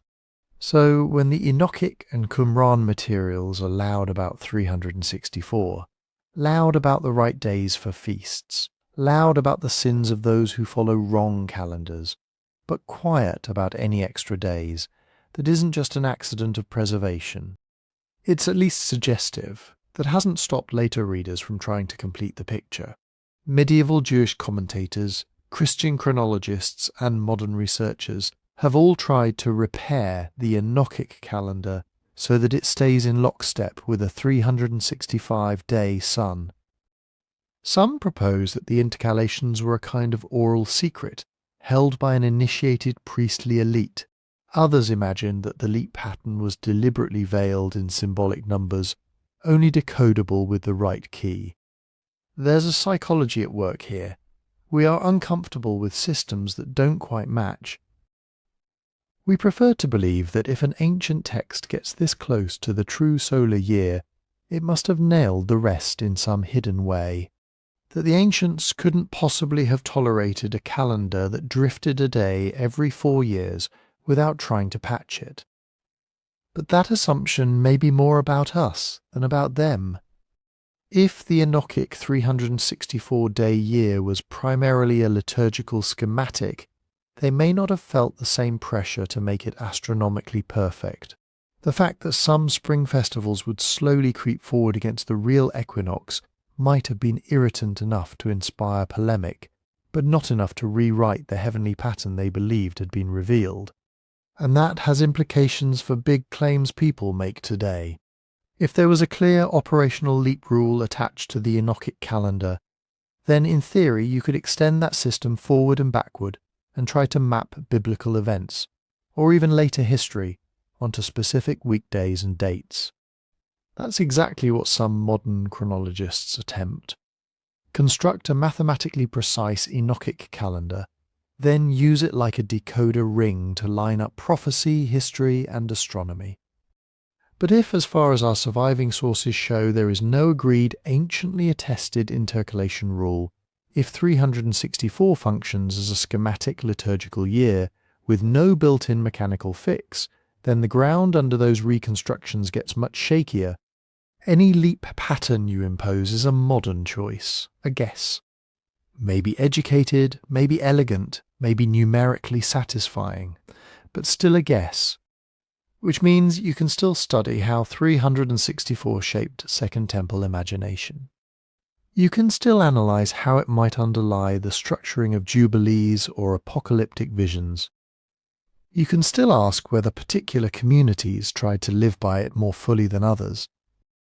What you can't do, at least responsibly, is treat a reconstructed, intercalated Enochic calendar as a hard tool for redating events or proving that biblical history secretly followed some hidden timetable that our current chronology has missed. To see why that matters, we have to put the Enochic scheme next to the calendar that actually ended up running most Jewish life in the late Second Temple period, the messy lunar solar system anchored to new moons and barley fields, not to pristine blocks of 52 weeks. If you read the Hebrew Bible with calendars in mind, something jumps out almost immediately. Time is not being tracked in neat blocks of 52 weeks. You keep bumping into the moon. Months are numbered, not named. First month, third month, seventh month. Festivals are pegged to specific days within those months. The 14th day of the first month, the 15th day of the seventh. And hovering just above the surface of the text is a rhythm that's never fully explained but constantly assumed. New moons. Sometimes it's explicit. The Torah talks about your new moons alongside Sabbaths and appointed times. The prophets mention them as days when people stop work, visit holy men, bring offerings. In later narratives, people know that on the new moon the king will hold a banquet, or that certain sacrifices are expected. None of this tells you how to calculate a calendar in a mathematical sense, but it tells you what people think a month is. It starts when the moon starts over. That's a lunisolar instinct. Months follow the visible phases of the moon. Years follow the turning of the agricultural seasons. The Passover and unleavened bread complex is supposed to happen in the month of Aviv, the month of ripening barley when you're coming out of winter into spring. The Festival of Weeks is tied to the grain harvest, counting 7 weeks from the first sheaf. The Festival of Booths happens in the 7th month, at ingathering, when produce is coming in from fields and vineyards. So you have 2 anchors working at once. The sky you can see every night, and the fields you can walk through every day. But here's the problem that anyone who's ever tried to build a calendar has to face. The lunar cycle and the solar year don't play nicely together. 12 lunar months give you about 354 days. A solar year is about 365. If you just follow new moons, your spring festival will slip earlier and earlier relative to the equinox. Keep going long enough and your month of Aviv will fall in the dead of winter. Your harvest festival will drift into a time when nothing is ready to harvest. At some point you either accept the drift, like strictly lunar calendars that let festivals move through the seasons, or you correct it. The biblical text never lays out a full technical manual for how that correction worked. There's no chapter that says, after n years you shall add an extra month, but hints leak through. Passover has to stay in the season of barley. First fruits only make sense when there are actual first fruits to bring. Deuteronomy ties key festivals explicitly to the time appointed of harvest and ingathering. By the late biblical and early post-biblical periods, Jewish practice clearly assumes that if the barley isn't ready, or the winter has stretched too long, you adjust the calendar. That's the logic of a lunisolar system. Months keyed to new moons, years gently bent back toward the sun, when the fields start to disagree with the sky. Now put that next to a rigid 364-day solar scheme. In the Hebrew Bible, Sabbaths are every 7th day. but nothing in the text says the first day of the first month must always fall on a Wednesday, or that festivals must always land on the same weekday every year. The weekday isn't the sacred anchor. The date within the month and the agricultural season are. In the Enochic and Qumran materials that flips, the year is nailed to a 364-day grid. The first day of the year always falls on the same weekday. The major festivals always occupy the same positions in a cycle of weeks. It's a pure solar pattern, even though the number of days doesn't match the real sun. That creates friction with the common reading of biblical practice. If biblical months are fundamentally lunar, and if their synchronization with harvest seasons is non-negotiable, then at some level you have to be watching the sky and the crops and making corrections. You don't get a world where the dates roll forward mechanically, indifferent to what the moon is doing. On the other hand, the Hebrew Bible also talks about fixed, appointed times, about statutes forever throughout your generations, about a God who sets luminaries for signs and for seasons and for days and years. If you emphasize those passages, you can argue that there is an ideal, divinely ordered calendar structure underlying all the messiness, something that human tinkering is supposed to respect, not reinvent. And this is where interpretation becomes everything. If you prioritize the references to new moons, the agricultural tethering of festivals, and the later rabbinic discussions that grow out of that world, you're likely to see the biblical calendar as inherently observational and flexible. The system lives in the tension between lunar cycles and solar seasons. It assumes intercalation, adding extra months some years, even if the Torah never puts the rule in writing. If you prioritize the notion of fixed appointed times, cosmic order, and the desire for a year that divides perfectly into 7-day weeks, you can read the Bible as gesturing toward a hidden, pristine structure. Enoch's 364-day model then looks like a revelation of that ideal, correcting what later communities saw as a lunar slippage away from the original pattern. Both readings can line up different sets of texts and say, "We're the ones being faithful." You can point to the sacrificial lists that specify offerings at the beginnings of your months and say, "Clearly, these people were watching the new crescent." You can also point to the prophetic critiques that attack those who change the ordinance or shift the boundary of appointed times, and argue that fiddling with lunar observation against a fixed solar scheme was exactly the problem. The historical reality was probably messier.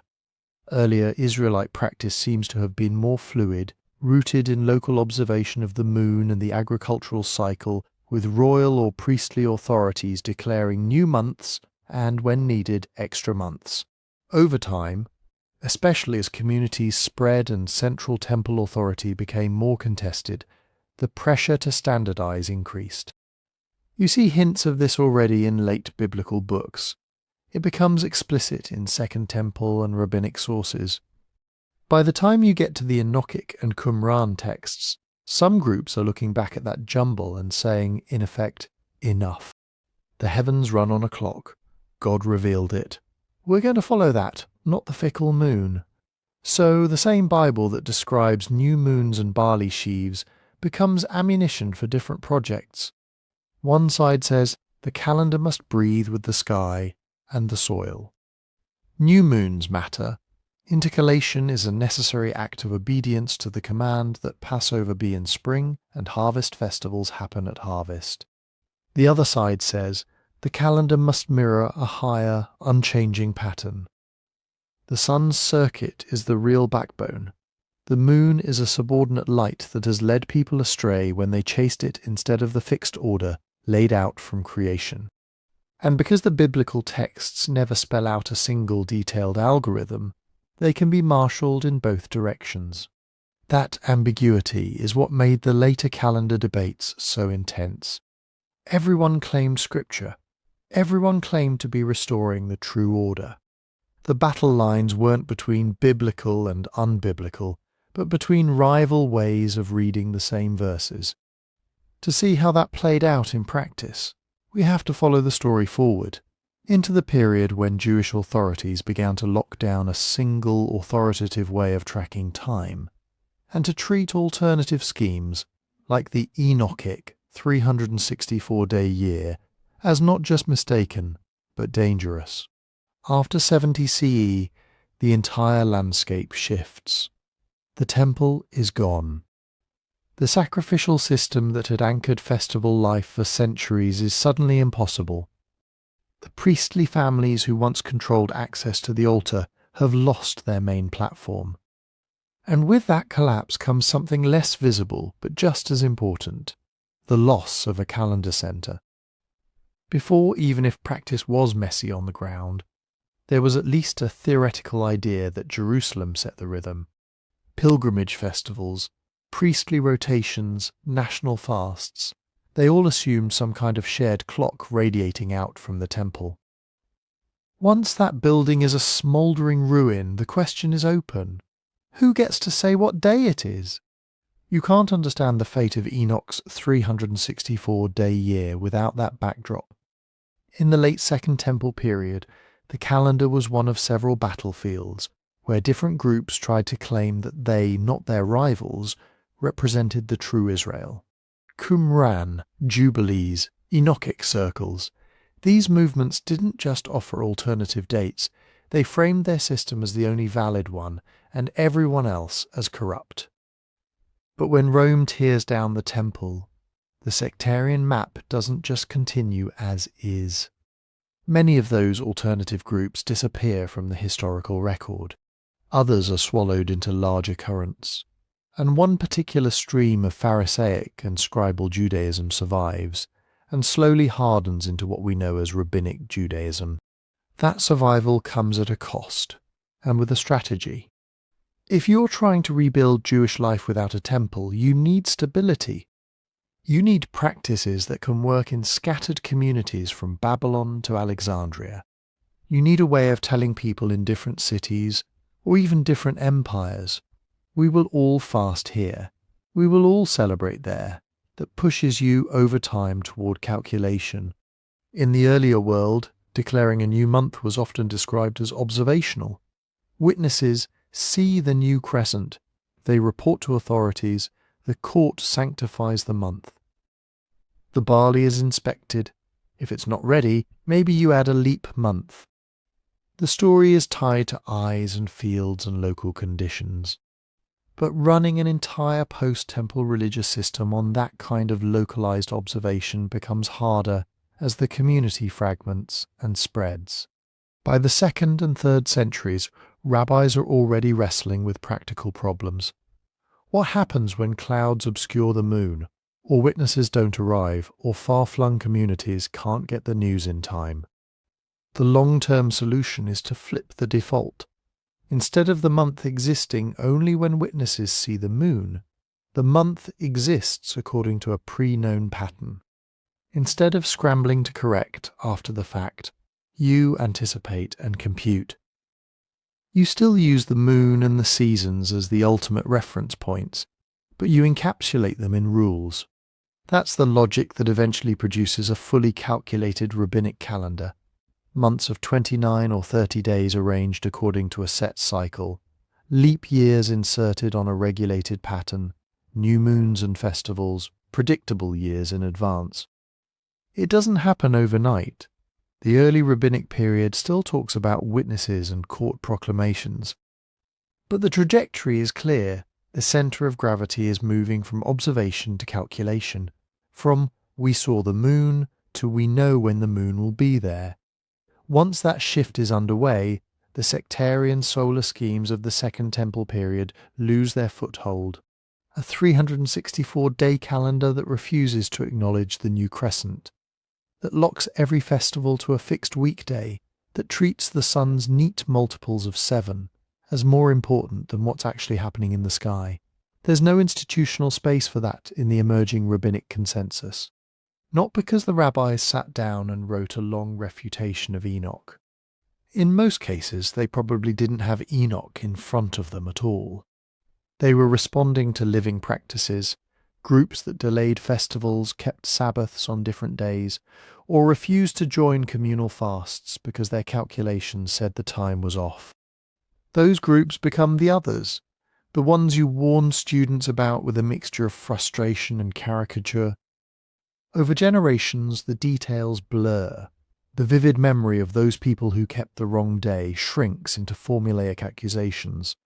They corrupted the calendar, they shifted the appointed times. They did not follow the moon as our ancestors did. That's how polemics get preserved when the original disputes are gone. Later rabbinic texts remember that there were calendar deviants. They remember arguments about witnesses, about who can declare a month, about when to add an extra Adar. They preserve stories in which sages travel to distant communities to correct incorrect observances. But they almost never say, these people followed a 364-day Enochic scheme where Passover always fell on a Wednesday, so we're in a strange position. On the one hand, we have Second Temple evidence from Qumran and Jubilees that a solar 364-day calendar was a real thing, backed by communities who thought the temple establishment had gone astray. On the other hand, we have later rabbinic memories of wrong calendars and calendar controversies, stripped of technical detail but full of anxiety about unity. It's tempting to draw a straight line and say the rabbis are reacting to Enoch. That's possible in a broad sense. They are certainly inheriting a world where rival calendrical ideologies left their mark. But we don't have a clean continuity of Enochic practice across the 70 CE break. What we can say with some confidence is this: by the time Rabbinic Judaism consolidates its authority, a few core ideas are locked in. The months are lunar. The year must be kept roughly aligned with the seasons. Intercalation is permissible and even required. And crucially, there will be one calendar for the Jewish people overseen by recognized sages, not multiple rival systems each claiming divine revelation. Within that framework, Enoch's 364-day pattern stops being a live option and starts to look like an odd relic. To rabbis who think in terms of new moons, barley checks, and legally sanctified months, a year that ignores the lunar cycle altogether would feel alien, even dangerous. It's not just a different way of counting, it's a refusal to participate in the shared choreography that holds the scattered community together. As that rabbinic system spreads and hardens, the Enochic model recedes into obscurity. It survives in Ethiopic Christianity, in fragments at Qumran, in references that would have baffled many later Jewish readers. When medieval and modern scholars finally piece it back together, they're seeing it through the lens of a world where the rabbinic calendar has long since become the norm.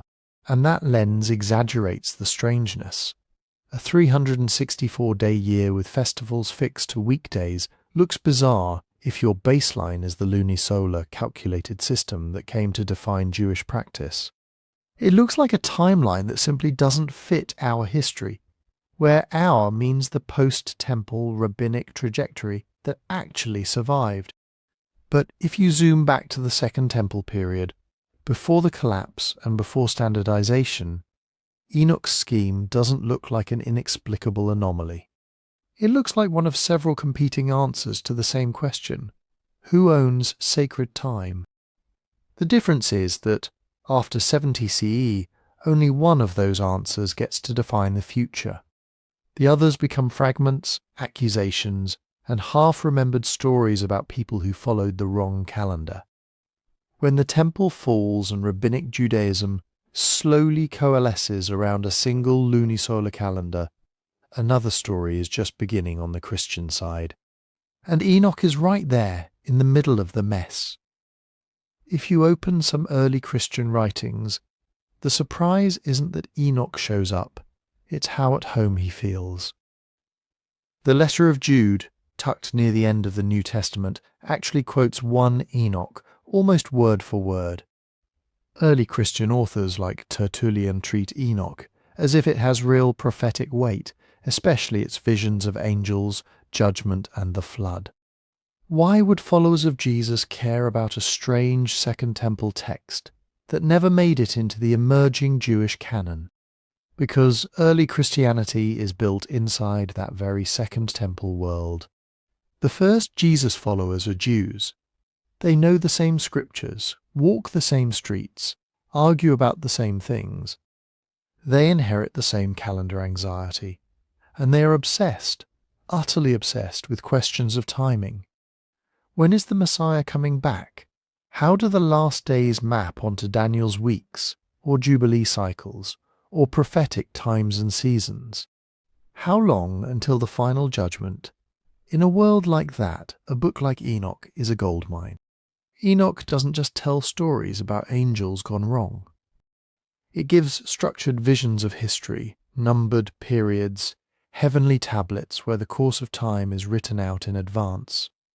It offers a 364-day year that claims to be the true pattern inscribed in the cosmos. Even when Christian writers aren't explicitly adopting its calendar, they are drinking from the same well, the idea that time itself has been coded by God, and that if you decode it properly, you can see the end coming.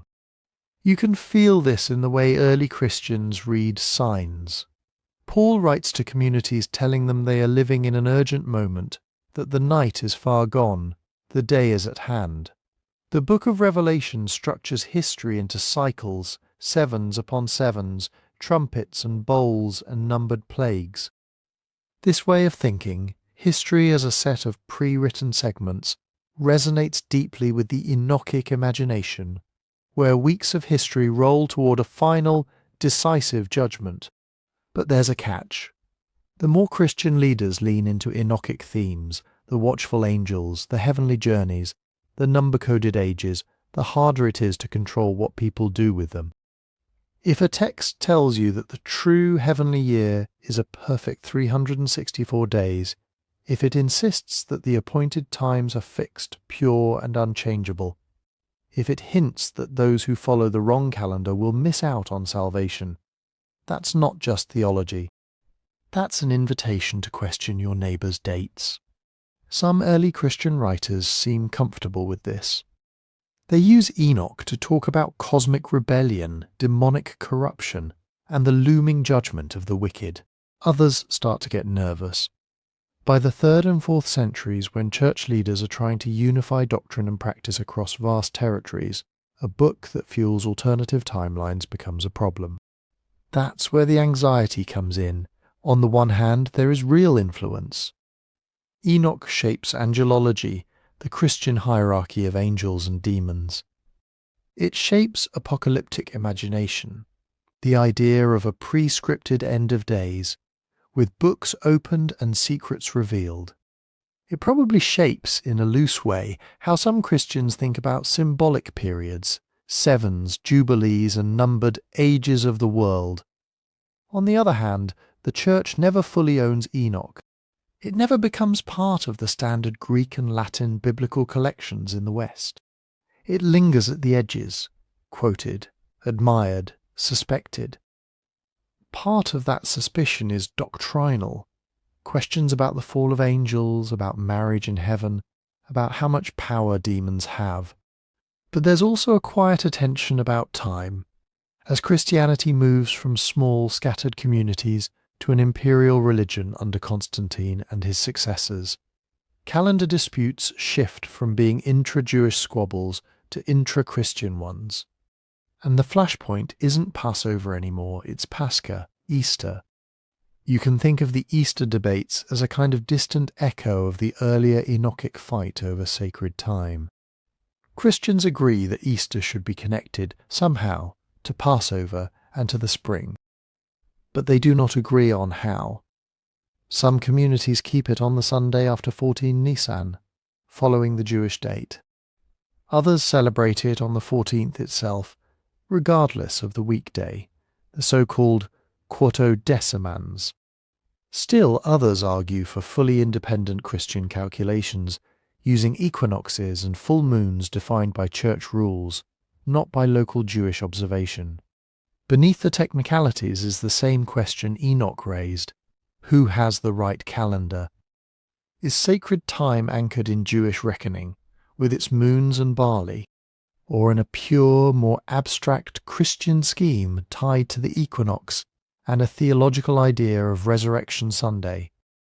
And if different communities follow different patterns, who is out of sync with heaven? Church councils like Nicaea in 325 CE step in precisely because this is no longer an academic issue. If different cities celebrate the central Christian feast on different days, unity fractures. So bishops do what the rabbis did in their own sphere. They try to lock in a single method, a single rhythm for the entire network. This doesn't mean they consulted Enoch's 364-day scheme or secretly imported its rules. The actual Easter calculations are their own complicated story, using a hybrid of solar years and lunar months, with tables projecting far into the future. But the logic feels familiar. Time is too important to be left to local observation and improvisation. It must be computed, fixed, regulated. The margins where alternative calendars, visionary timelines, or sectarian schemes operate are where heresy is suspected to lurk. In that environment, a book like Enoch becomes harder to domesticate. Some Christian traditions, especially in Ethiopia, keep Enoch inside their canon, read it liturgically, and weave its visions directly into their understanding of history and time. There, Enoch's calendar and cosmology feel less like a threat and more like part of the shared toolbox. Elsewhere, the pattern is more selective. Western Latin Christianity mostly sidelines Enoch as a curiosity, even as it perpetuates ideas that look very Enochic: fallen angels, final judgment scenes, layered heavens, numbered ages of the world. Eastern Christianity is more ambivalent, aware of Enoch, occasionally citing it, but preferring to keep it in the category of useful but not authoritative. The result is a strange double image. On the surface you see formal calendars, fixed Easter cycles, church feasts lined up with imperial decrees, a neat structure of fasts and seasons. Underneath you can still feel the older currents, anxieties about the right time, speculation about end times chronologies, fascination with heavenly books that supposedly contain the schedule of history. Enoch is part of that undercurrent, not necessarily through a straight, unbroken line of calendrical practice, but through a shared habit of mind, the belief that time has a divinely ordained pattern, and that reading it correctly matters for salvation. This is where caution is crucial. Influence is not the same as direct continuity. The fact that early Christians read and quoted Enoch does not mean they adopted a 364-day year. The fact that later Easter debates wrestle with equinoxes and full moons does not mean bishops were secretly reviving Qumran's scheme. What we can reasonably say is more modest and in some ways more interesting. The same tensions that made Enoch's calendar explosive in the Second Temple period. Who controls the schedule of feasts? Who speaks for heaven's timing? How end times expectations are tied to specific dates reappear in Christian history in new forms. The surface calculations change.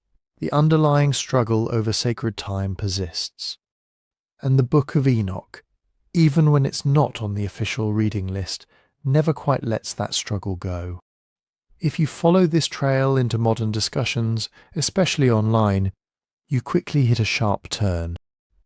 Some people don't just say, Enoch preserves an alternative priestly calendar.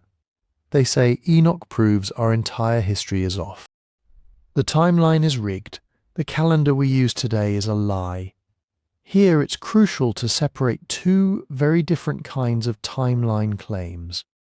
On one level, Enoch, like Jubilees, like the Qumran scrolls, is absolutely about schedule. Which festivals go where? How Sabbaths line up? Which days are pure and which are polluted? That's a timeline in the sense of a liturgical rhythm, a sacred week-by-week, year-by-year pattern. On another level, some readers treat Enoch's numbers as a kind of universal chronometer, a secret code that can tell you exactly how many years have passed since creation, how many are left until the end, maybe even where our modern chronology has lost centuries. That's not just a festival schedule, that's an attempt to rewrite world history. Those are not the same project. When you look closely at the Enochic writings, what you actually see is a window into ideology, how a particular movement in the Second Temple period thought time ought to work if the world were aligned with heaven. The 364-day year is part of that ideology. So are the structured weeks of history, the heavenly tablets, the numbered generations of the righteous and the wicked. They're telling you what correct time looks like from their point of view, not handing you a neutral cosmic stopwatch. In that sense, the calendar is identity. To keep a 364-day year when most of your neighbours are using lunar months isn't a minor preference. It's a badge. It marks who you trust, which angels you believe, which priesthood you think is legitimate.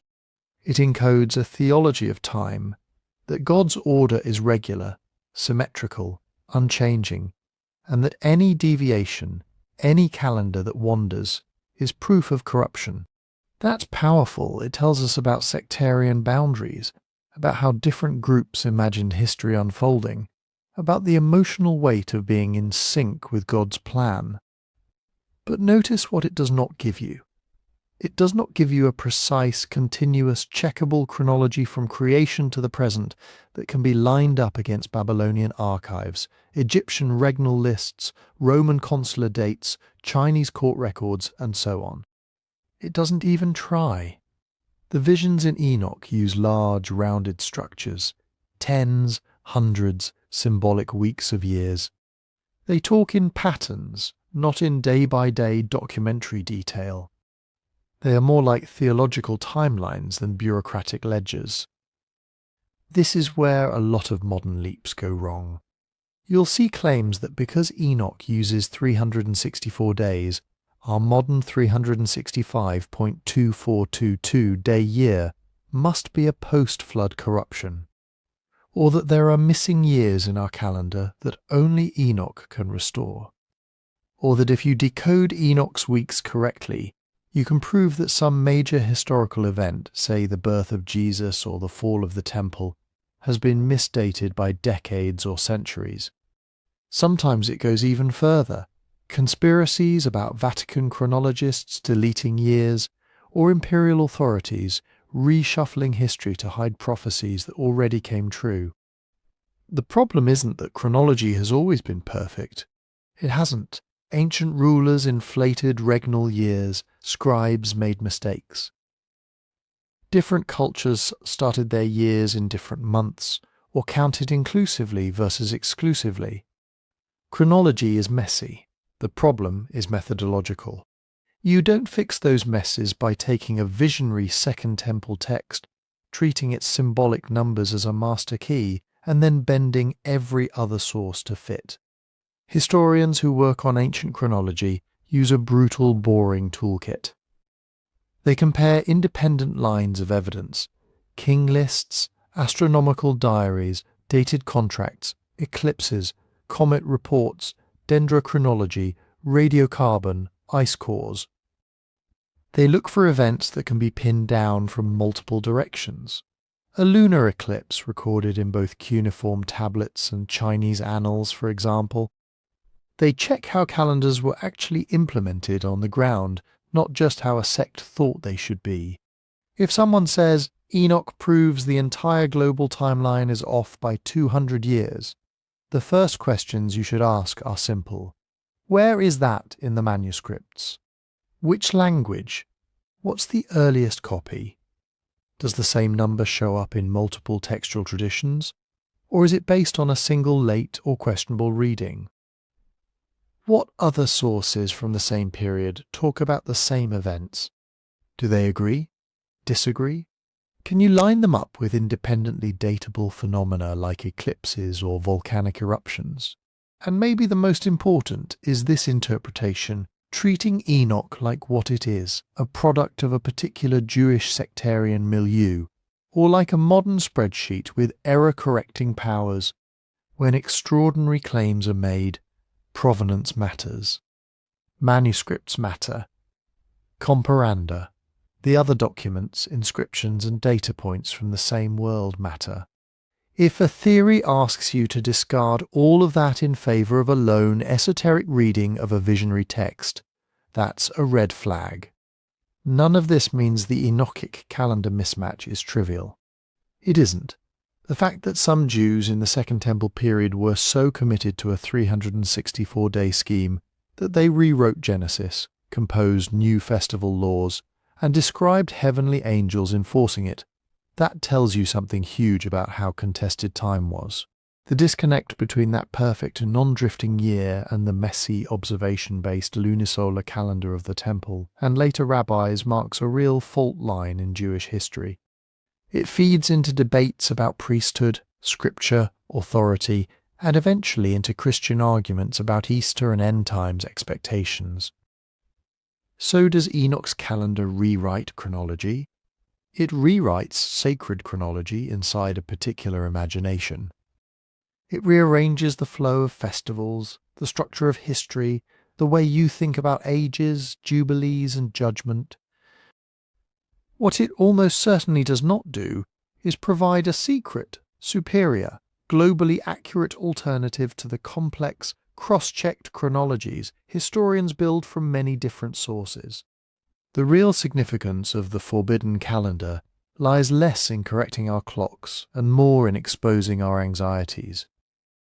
It shows us a community so convinced that heaven had a fixed schedule that they were willing to stand against everyone else's dates. To see that clearly, though, we need to look not just at Enoch's numbers, but at how those numbers travelled. The manuscripts, the translations, the places where the figures shift as the text moves through languages and communities.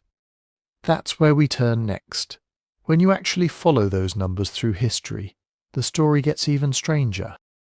Because the Book of Enoch doesn't come to us as one clean, pristine document with a single, unbroken calendar system. It comes as a patchwork. The only place one Enoch survives complete is in Ge'ez, the classical language of Ethiopia. That's our Ethiopic Enoch. It was preserved and copied for centuries by Ethiopian Christians who considered it scripture long after it disappeared from most of the rest of the Christian world. But one Enoch wasn't written in Ge'ez. The oldest physical pieces we have are in Aramaic from the Dead Sea Scrolls at Qumran. They're fragmentary, bits of columns, partial lines, broken words, but they take us back roughly 1,000 years earlier than the Ethiopic manuscripts. In between, we have Greek. Church fathers quote Enoch in Greek, and a few Greek manuscript fragments survive, especially for some of the non-astronomical section. Together, these witnesses, Aramaic, Greek, Ethiopic, give us a multi-layered trail. But it's a trail with potholes. Now add one more complication. Numbers are some of the most fragile things in that trail. Ancient scribes did not write numbers the way we do, with a tidy, universal set of digits. Different languages use different systems, words, letters, or signs that doubled as numerals. A single stroke lost, a smudge, a misread letter, and 7 becomes 70, or 30 becomes 300. Scribes also helped texts. If a set of figures looked inconsistent, a pious copyist might correct them to make the pattern smoother. That's called harmonization. You see it all over ancient literature, especially in chronologies and genealogies, where a nice round symmetry feels more appropriate than a jagged, irregular list of ages. Calendar texts are right in the crosshairs of both problems. They are dense with numbers, and they tempt harmonization. You can see why this matters for Enoch's 364-day scheme. The Astronomical Book, the section that tries to describe the sun, moon, stars, and the gates of heaven in almost technical detail, lives in the most vulnerable zone. A lot of figures, a lot of sequences, a lot of chances for a scribe to nudge something into line without leaving obvious fingerprints. And then you lay a translation on top of that, Imagine an early translator faced with Enoch's description of the sun passing through 6 gates, each with a fixed number of days, plus language that may have been technical even in its own time. The translator has to make decisions. Is this term a specific piece of astronomical jargon or a poetic image? Does a phrase about the paths and portions of the moon refer to actual angular distances or to ritual periods? When the text says a gate has 30 days, is that an exact count or a rounded way of saying 1 month? Moving from Aramaic into Greek into Ge'ez, each translator brings their own assumptions, their own knowledge or lack of knowledge of astronomy, and their own theological framework. Ambiguous words get fixed one way. Half-understood technical terms get replaced with more general language. Occasionally, a number that looks odd in one system gets smoothed in another. By the time you arrive at the Ethiopic text that became standard in the medieval period, you're looking at the end product of multiple generations of this process. That's why modern scholars don't just open the Ethiopic and call it a day. They try to reconstruct. They line up the Aramaic fragments from Qumran with parallel passages in Ethiopic. Where a line of Ge'ez has a number and an Aramaic fragment preserves the same clause, they ask, do the figures match? If not, does the Aramaic look like an earlier, rougher form that the Ethiopic has regularized? Where Greek quotations overlap, they get added to the comparison. Does a church father's Greek phrase line up better with the Aramaic or the Ethiopic wording? Does the Greek preserve a different number that might explain how one of the other traditions shifted? This is painstaking work. Sometimes we end up with a fairly stable reconstruction. Multiple witnesses agree, the numbers form a coherent pattern, and the internal structure makes sense. In other places you get seams, spots where one tradition says 30 days, another seems to imply 31, and a fragment suggests 29, and you have to admit you don't know which reading is original. This is where some popular Enoch calendar arguments go off the rails. They often treat a single Ethiopic reading, sometimes not even the best attested one, as if it were a precise laboratory-grade measurement. See, the text says X days here, therefore we know the ancients had exact knowledge of Y, therefore our modern year must be wrong. But in the areas where the astronomical book gets most technical, that's exactly where the text is most fragile. If different manuscript lines or versions give slightly different counts, if one tradition seems to tidy a messy number series into a neater one, that has direct implications for how we talk about the calendar's precision. If the original author intended a clean, symbolic pattern, 12 months of 30 days plus 4 intercalary days, perfect 364, and later scribes tweaked outlier numbers to make them match, that suggests the system is an ideal, not a measured, observational calendar. It's geometry applied to time. If, on the other hand, the earliest recoverable layer already shows variation, uneven month lengths, small discrepancies in cycle totals, that might point to a more empirical attempt to wrestle the heavens into a schema, but one that never quite escapes real-world messiness. Either way, the key point is this: we do not have a single error-free, transparently technical original. We have layered witnesses with noise, so when someone builds a grand theory that depends on one specific number in one specific verse, this 294 years here must correspond exactly to this dynasty there. You have to ask, how secure is that number? Does it hold across Aramaic, Greek, and Ethiopic? Or is it the product of a late harmonization that happened in a single scribal or translation line? And beyond individual figures, there's the vocabulary problem. Even if every number were rock solid, we still have to decide what the text is describing. Some phrases in the Astronomical Book look like they reflect Babylonian astral science, filtered through a Jewish lens. Others sound like mythic geography of the sky, more symbolic than technical. Translation decisions about those phrases can make the text seem more or less scientific, A term rendered as portal versus house, portion versus law, courses versus paths can push readers toward reading the passage as precise astronomy or as theological imagery. Modern editors try to flag these uncertainties. Popular treatments rarely do. So when we circle back to the big question, does Enoch's calendar give us a razor-sharp alternative chronology for world history? The transmission history should make us cautious. We're dealing with an ancient sectarian text whose most number-heavy sections have passed through multiple languages, multiple scribal hands, multiple opportunities for both error and pious adjustment. We can reconstruct a lot. We can see broad patterns, core structures, ideological commitments. What we almost never get is the kind of crisp, mechanically reliable data you'd want if you were going to recalibrate global chronology. Instead of pretending we have more certainty than we do, it's more honest, and frankly more interesting, to let the uncertainties speak. They tell us how different communities handled Enoch, which numbers they cherished, which they smoothed, how Ethiopian Christians, Greek theologians, and Qumran sectarians each transmitted a vision of time they thought mattered.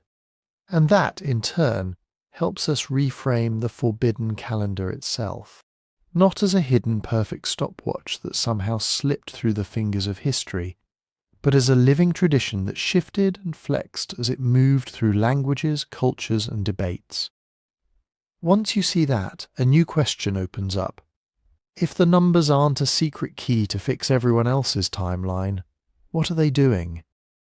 What might this beautifully rigid 364-day pattern actually represent inside the worldview that produced and preserved it? That's where we're headed next. If we set aside the idea that Enoch is trying to give us a rival NASA ephemeris, what's left? When you look across the scholarship, three big interpretations keep coming up, and they're not mutually exclusive. First, the sectarian reform model. On this reading, the 364-day calendar isn't a neutral observation about the heavens. It's a manifesto, a declaration that our time is not their time. The community behind Enoch and the Qumran scrolls looked at the standard temple-run lunisolar calendar and said, that thing is corrupt. It drifts. It lets festivals land on the wrong days. Its priests have compromised with foreign powers and foreign ideas. Therefore, it cannot be the calendar God gave to Israel. So they offer a replacement, a perfect square, edged year that always starts on the same weekday. Festivals that always fall on the same numbered day of the same numbered month. A timetable in which you never have to wait for a crescent moon, or trust a priestly court in Jerusalem to declare a new month. Time is locked, predictable, pure. In that sense, the forbidden calendar is a sect's attempt to reboot sacred time from scratch. To say, we out here in the desert with our books and our angels are actually the ones keeping God's appointments correctly. The establishment is late to its own festivals. Second, the priestly protest model. This is a narrower, more political angle. It starts with the observation that Enoch's calendar is deeply priestly in flavour. It's obsessed with Sabbaths, festivals, rotations of priests, and the order of service. The year is built in multiples of 7. The system maps nicely onto 24 priestly courses rotating through the temple in a stable, repeating pattern. Some scholars think that behind Enoch and Jubilees you can feel the voice of a displaced priestly group. Maybe they've been pushed out of power in Jerusalem. Maybe they hate the Hasmoneans and their allies. Maybe they think the current high priesthood is illegitimate. They can't just march into the temple and take over, but they can do something else. They can delegitimize the calendar that temple runs on and claim that the true priesthood uses a different clock. Under that reading, 364 days doesn't just say, we like a tidy year. It says, we alone remember how the priests were supposed to serve. We alone align worship with the structure built into creation. It's liturgical politics in numerical form. That brings us to the third interpretation, the ideal liturgy model. Here, the key idea is that the calendar is not primarily astronomical at all. It's architectural. Think of 364 as the blueprint of a cosmic temple. The year is laid out like a designed space of holiness. 4 perfect quarters of 91 days, each quarter built of 13 weeks. Every festival woven into a symmetrical framework. Angelic orders assigned to watch over seasons and days, just as priestly orders guard gates and altars. In that sense, the calendar is a kind of theological geometry. Time turned into a sanctuary you move through. You don't tweak the numbers to chase the actual sun. You recalibrate your understanding of reality to fit the pattern. Within that worldview, the fact that the scheme is a little short of the real solar year isn't a problem to be solved. It's almost irrelevant. What matters is that the pattern is internally coherent, and it is. A 364-day year is divisible by 7, 14, 28, and 52. Every year has exactly 52 weeks. Every quarter starts on the same weekday. Festival cycles never drift across weekdays. Sabbath never gets bumped or displaced by a festival that happens to wander onto the wrong day. You get a closed system where ritual time is insulated from astronomical noise.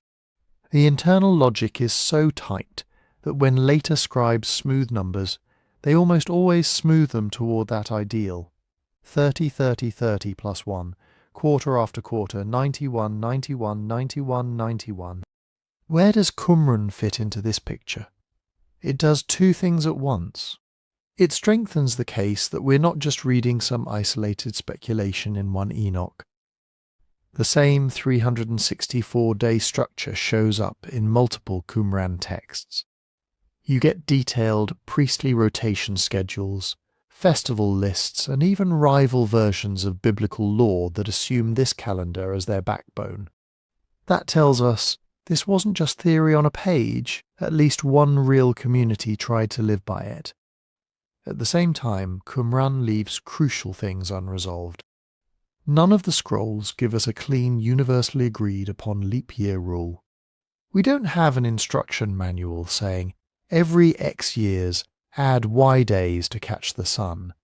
Some reconstructions think they see hints of periodic adjustment. Others argue the system was deliberately unadjusted, an ideal cycle independent of the sky. The texts never spell it out beyond dispute, so when people say Enoch's calendar doesn't fit our history, that can mean more than one thing. If by our history you mean the later, standardized Jewish and Christian way of tracking feasts by a lunisolar system that stays roughly in sync with the seasons, then yes, the Enochic year does not fit. It's out of phase with the calendars that eventually won, but that doesn't mean it never fit any real world. It might mean it doesn't fit the history written by the victors, the rabbinic and ecclesiastical traditions that eventually decided how official sacred time would work, and then retrojected that system back as if it had always been there. The Enoch calendar represents an alternative history of timekeeping, one that lost the institutional battle but survived in the margins. In Qumran caves, in Jubilees, in Ethiopian monasteries. On the ground, this had practical consequences. A different calendar changes when you work and when you rest, when you plant and when you harvest, when you marry, when you fast, when you make pilgrimage. If your Passover never lines up with the temple's Passover, you have 2 Israels walking through the same landscape on different days. That shapes identity. We are the ones who keep the true Passover becomes a badge of belonging. It shapes authority. Our priests follow the original creation calendar, becomes a claim of legitimacy. It shapes ritual order. Your whole year, your whole sense of sacred rhythm is tuned to a pattern that constantly reminds you, we are not like them. And we still don't have all the pieces. Were there earlier priestly circles in Jerusalem that used a version of this system before it became sectarian? Did some communities quietly use a hybrid approach? 364 is the ideal, with occasional backroom adjustments to keep the barley from ripening a month off. How consciously did Enoch's authors borrow from or resist Babylonian astronomical models? Those are live questions. Different scholars argue different reconstructions. The debates are technical, but they all circle the same core point. The forbidden calendar is best understood not as a secret, hyper-accurate clock that disproves everyone else's history, but as a powerful statement about how a particular group believed God's world ought to be ordered and who had the right to order it. Once you see that, the question shifts again. If Enoch's 364-day year is a weapon in a fight over identity and authority, then the real mystery isn't whether it can fix our chronology. It's what was at stake in that ancient battle over time, and why did this beautifully rigid pattern matter so much that people were willing to redefine the year itself to defend it? The stakes in that battle were simple and enormous at the same time. On one side, you have the messy sky and the messy record. The sun doesn't cooperate with neat arithmetic. The year is not 364 days. It's about 365 and a quarter, wobbling a little over long stretches. Moons don't divide evenly into years. Harvests come early or late. Empires rise and fall. Priests change the rules. Nothing lines up as cleanly as Enoch's 4 quarters and 13-week blocks. On the other side, you have a vision of perfect order, a created year that always fits into a grid, a cosmos whose timing can be written down once and for all in an angel's notebook, a world in which God's appointments never get bumped, never drift, never have to be recalculated by some committee you don't trust. The Enochic calendar lives in the tension between those two realities. When we pull together the strongest evidence threads, a picture emerges. We have the Enochic text itself, especially the Astronomical Book, laying out a 364-day scheme wrapped in angelic authority. We have Jubilees insisting that this is the calendar given at creation, warning that using any other system causes feasts to be celebrated in the wrong time and leads Israel astray. We have Qumran, actual communities structuring priestly rotations, festivals, and even legal interpretations around that same 364-day backbone. Their scrolls don't treat this as optional. It's baked into how they think God's law operates in time. And we can situate all of that in a very specific historical context. The late Second Temple period, when control of the temple, the priesthood, and the official calendar was politically contested. The Enoch, Jubilees, Qumran constellation fits too well with those pressures to be an accident. It looks like a counter-tradition asserting, we remember a different way. But once we've said that, we hit the uncertainties. There is the drift problem. A strict 364-day year will fall behind the true solar year by about 1 day every year. Leave it untouched, and your spring festivals will eventually slide into summer, then autumn, then winter. If Enoch's calendar was supposed to track the actual seasons indefinitely, something has to give. There are the proposed leap solutions. Modern reconstructions offer various schemes. Add a week every 6 years or 10 days every 28, or a more complex multi-cycle pattern. Some scholars see hints that ancient scribes knew about these types of fixes. Others argue the system was never meant to chase the sky with that level of precision. The texts are suggestive, but not explicit, and there are plain gaps in the manuscript trail. We don't have a complete calendar manual from the people who used this system. Our copies of Enoch and Jubilees are transmitted across languages and centuries, with numerical variants and possible scribal harmonizations. Qumran gives us snapshots, not a continuous logbook. There's room for honest disagreement on how all the pieces fit. Why does any of this matter beyond an interesting puzzle? Because calendars are not just about counting days. They shape power, identity, and meaning. Whoever controls official time controls when communities stop working, when they gather, when they remember, when they hope. Shift the calendar, and you quietly rewrite people's experience of the year, and with it, their experience of God, of authority, of belonging. Enoch's forbidden calendar shows us that even in antiquity, official time was not the only time. Different groups could live in the same empire, read some of the same scriptures, and yet move through a different sacred rhythm. 2 Passovers, 2 Pentecosts, 2 New Years, 2 stories about who's really in sync with heaven. It's worth asking what that means for us. Whose calendar shapes your life? The religious one? The national one? The corporate fiscal year? The school timetable? What does it do to a community when its deepest rhythms don't match the official ones? When its sense of the right time is out of phase with the world around it? As we close, I'd love to hear from you. If you've watched this far, take a second to like the video, make sure you're subscribed, and turn on notifications so you don't miss the next deep dive.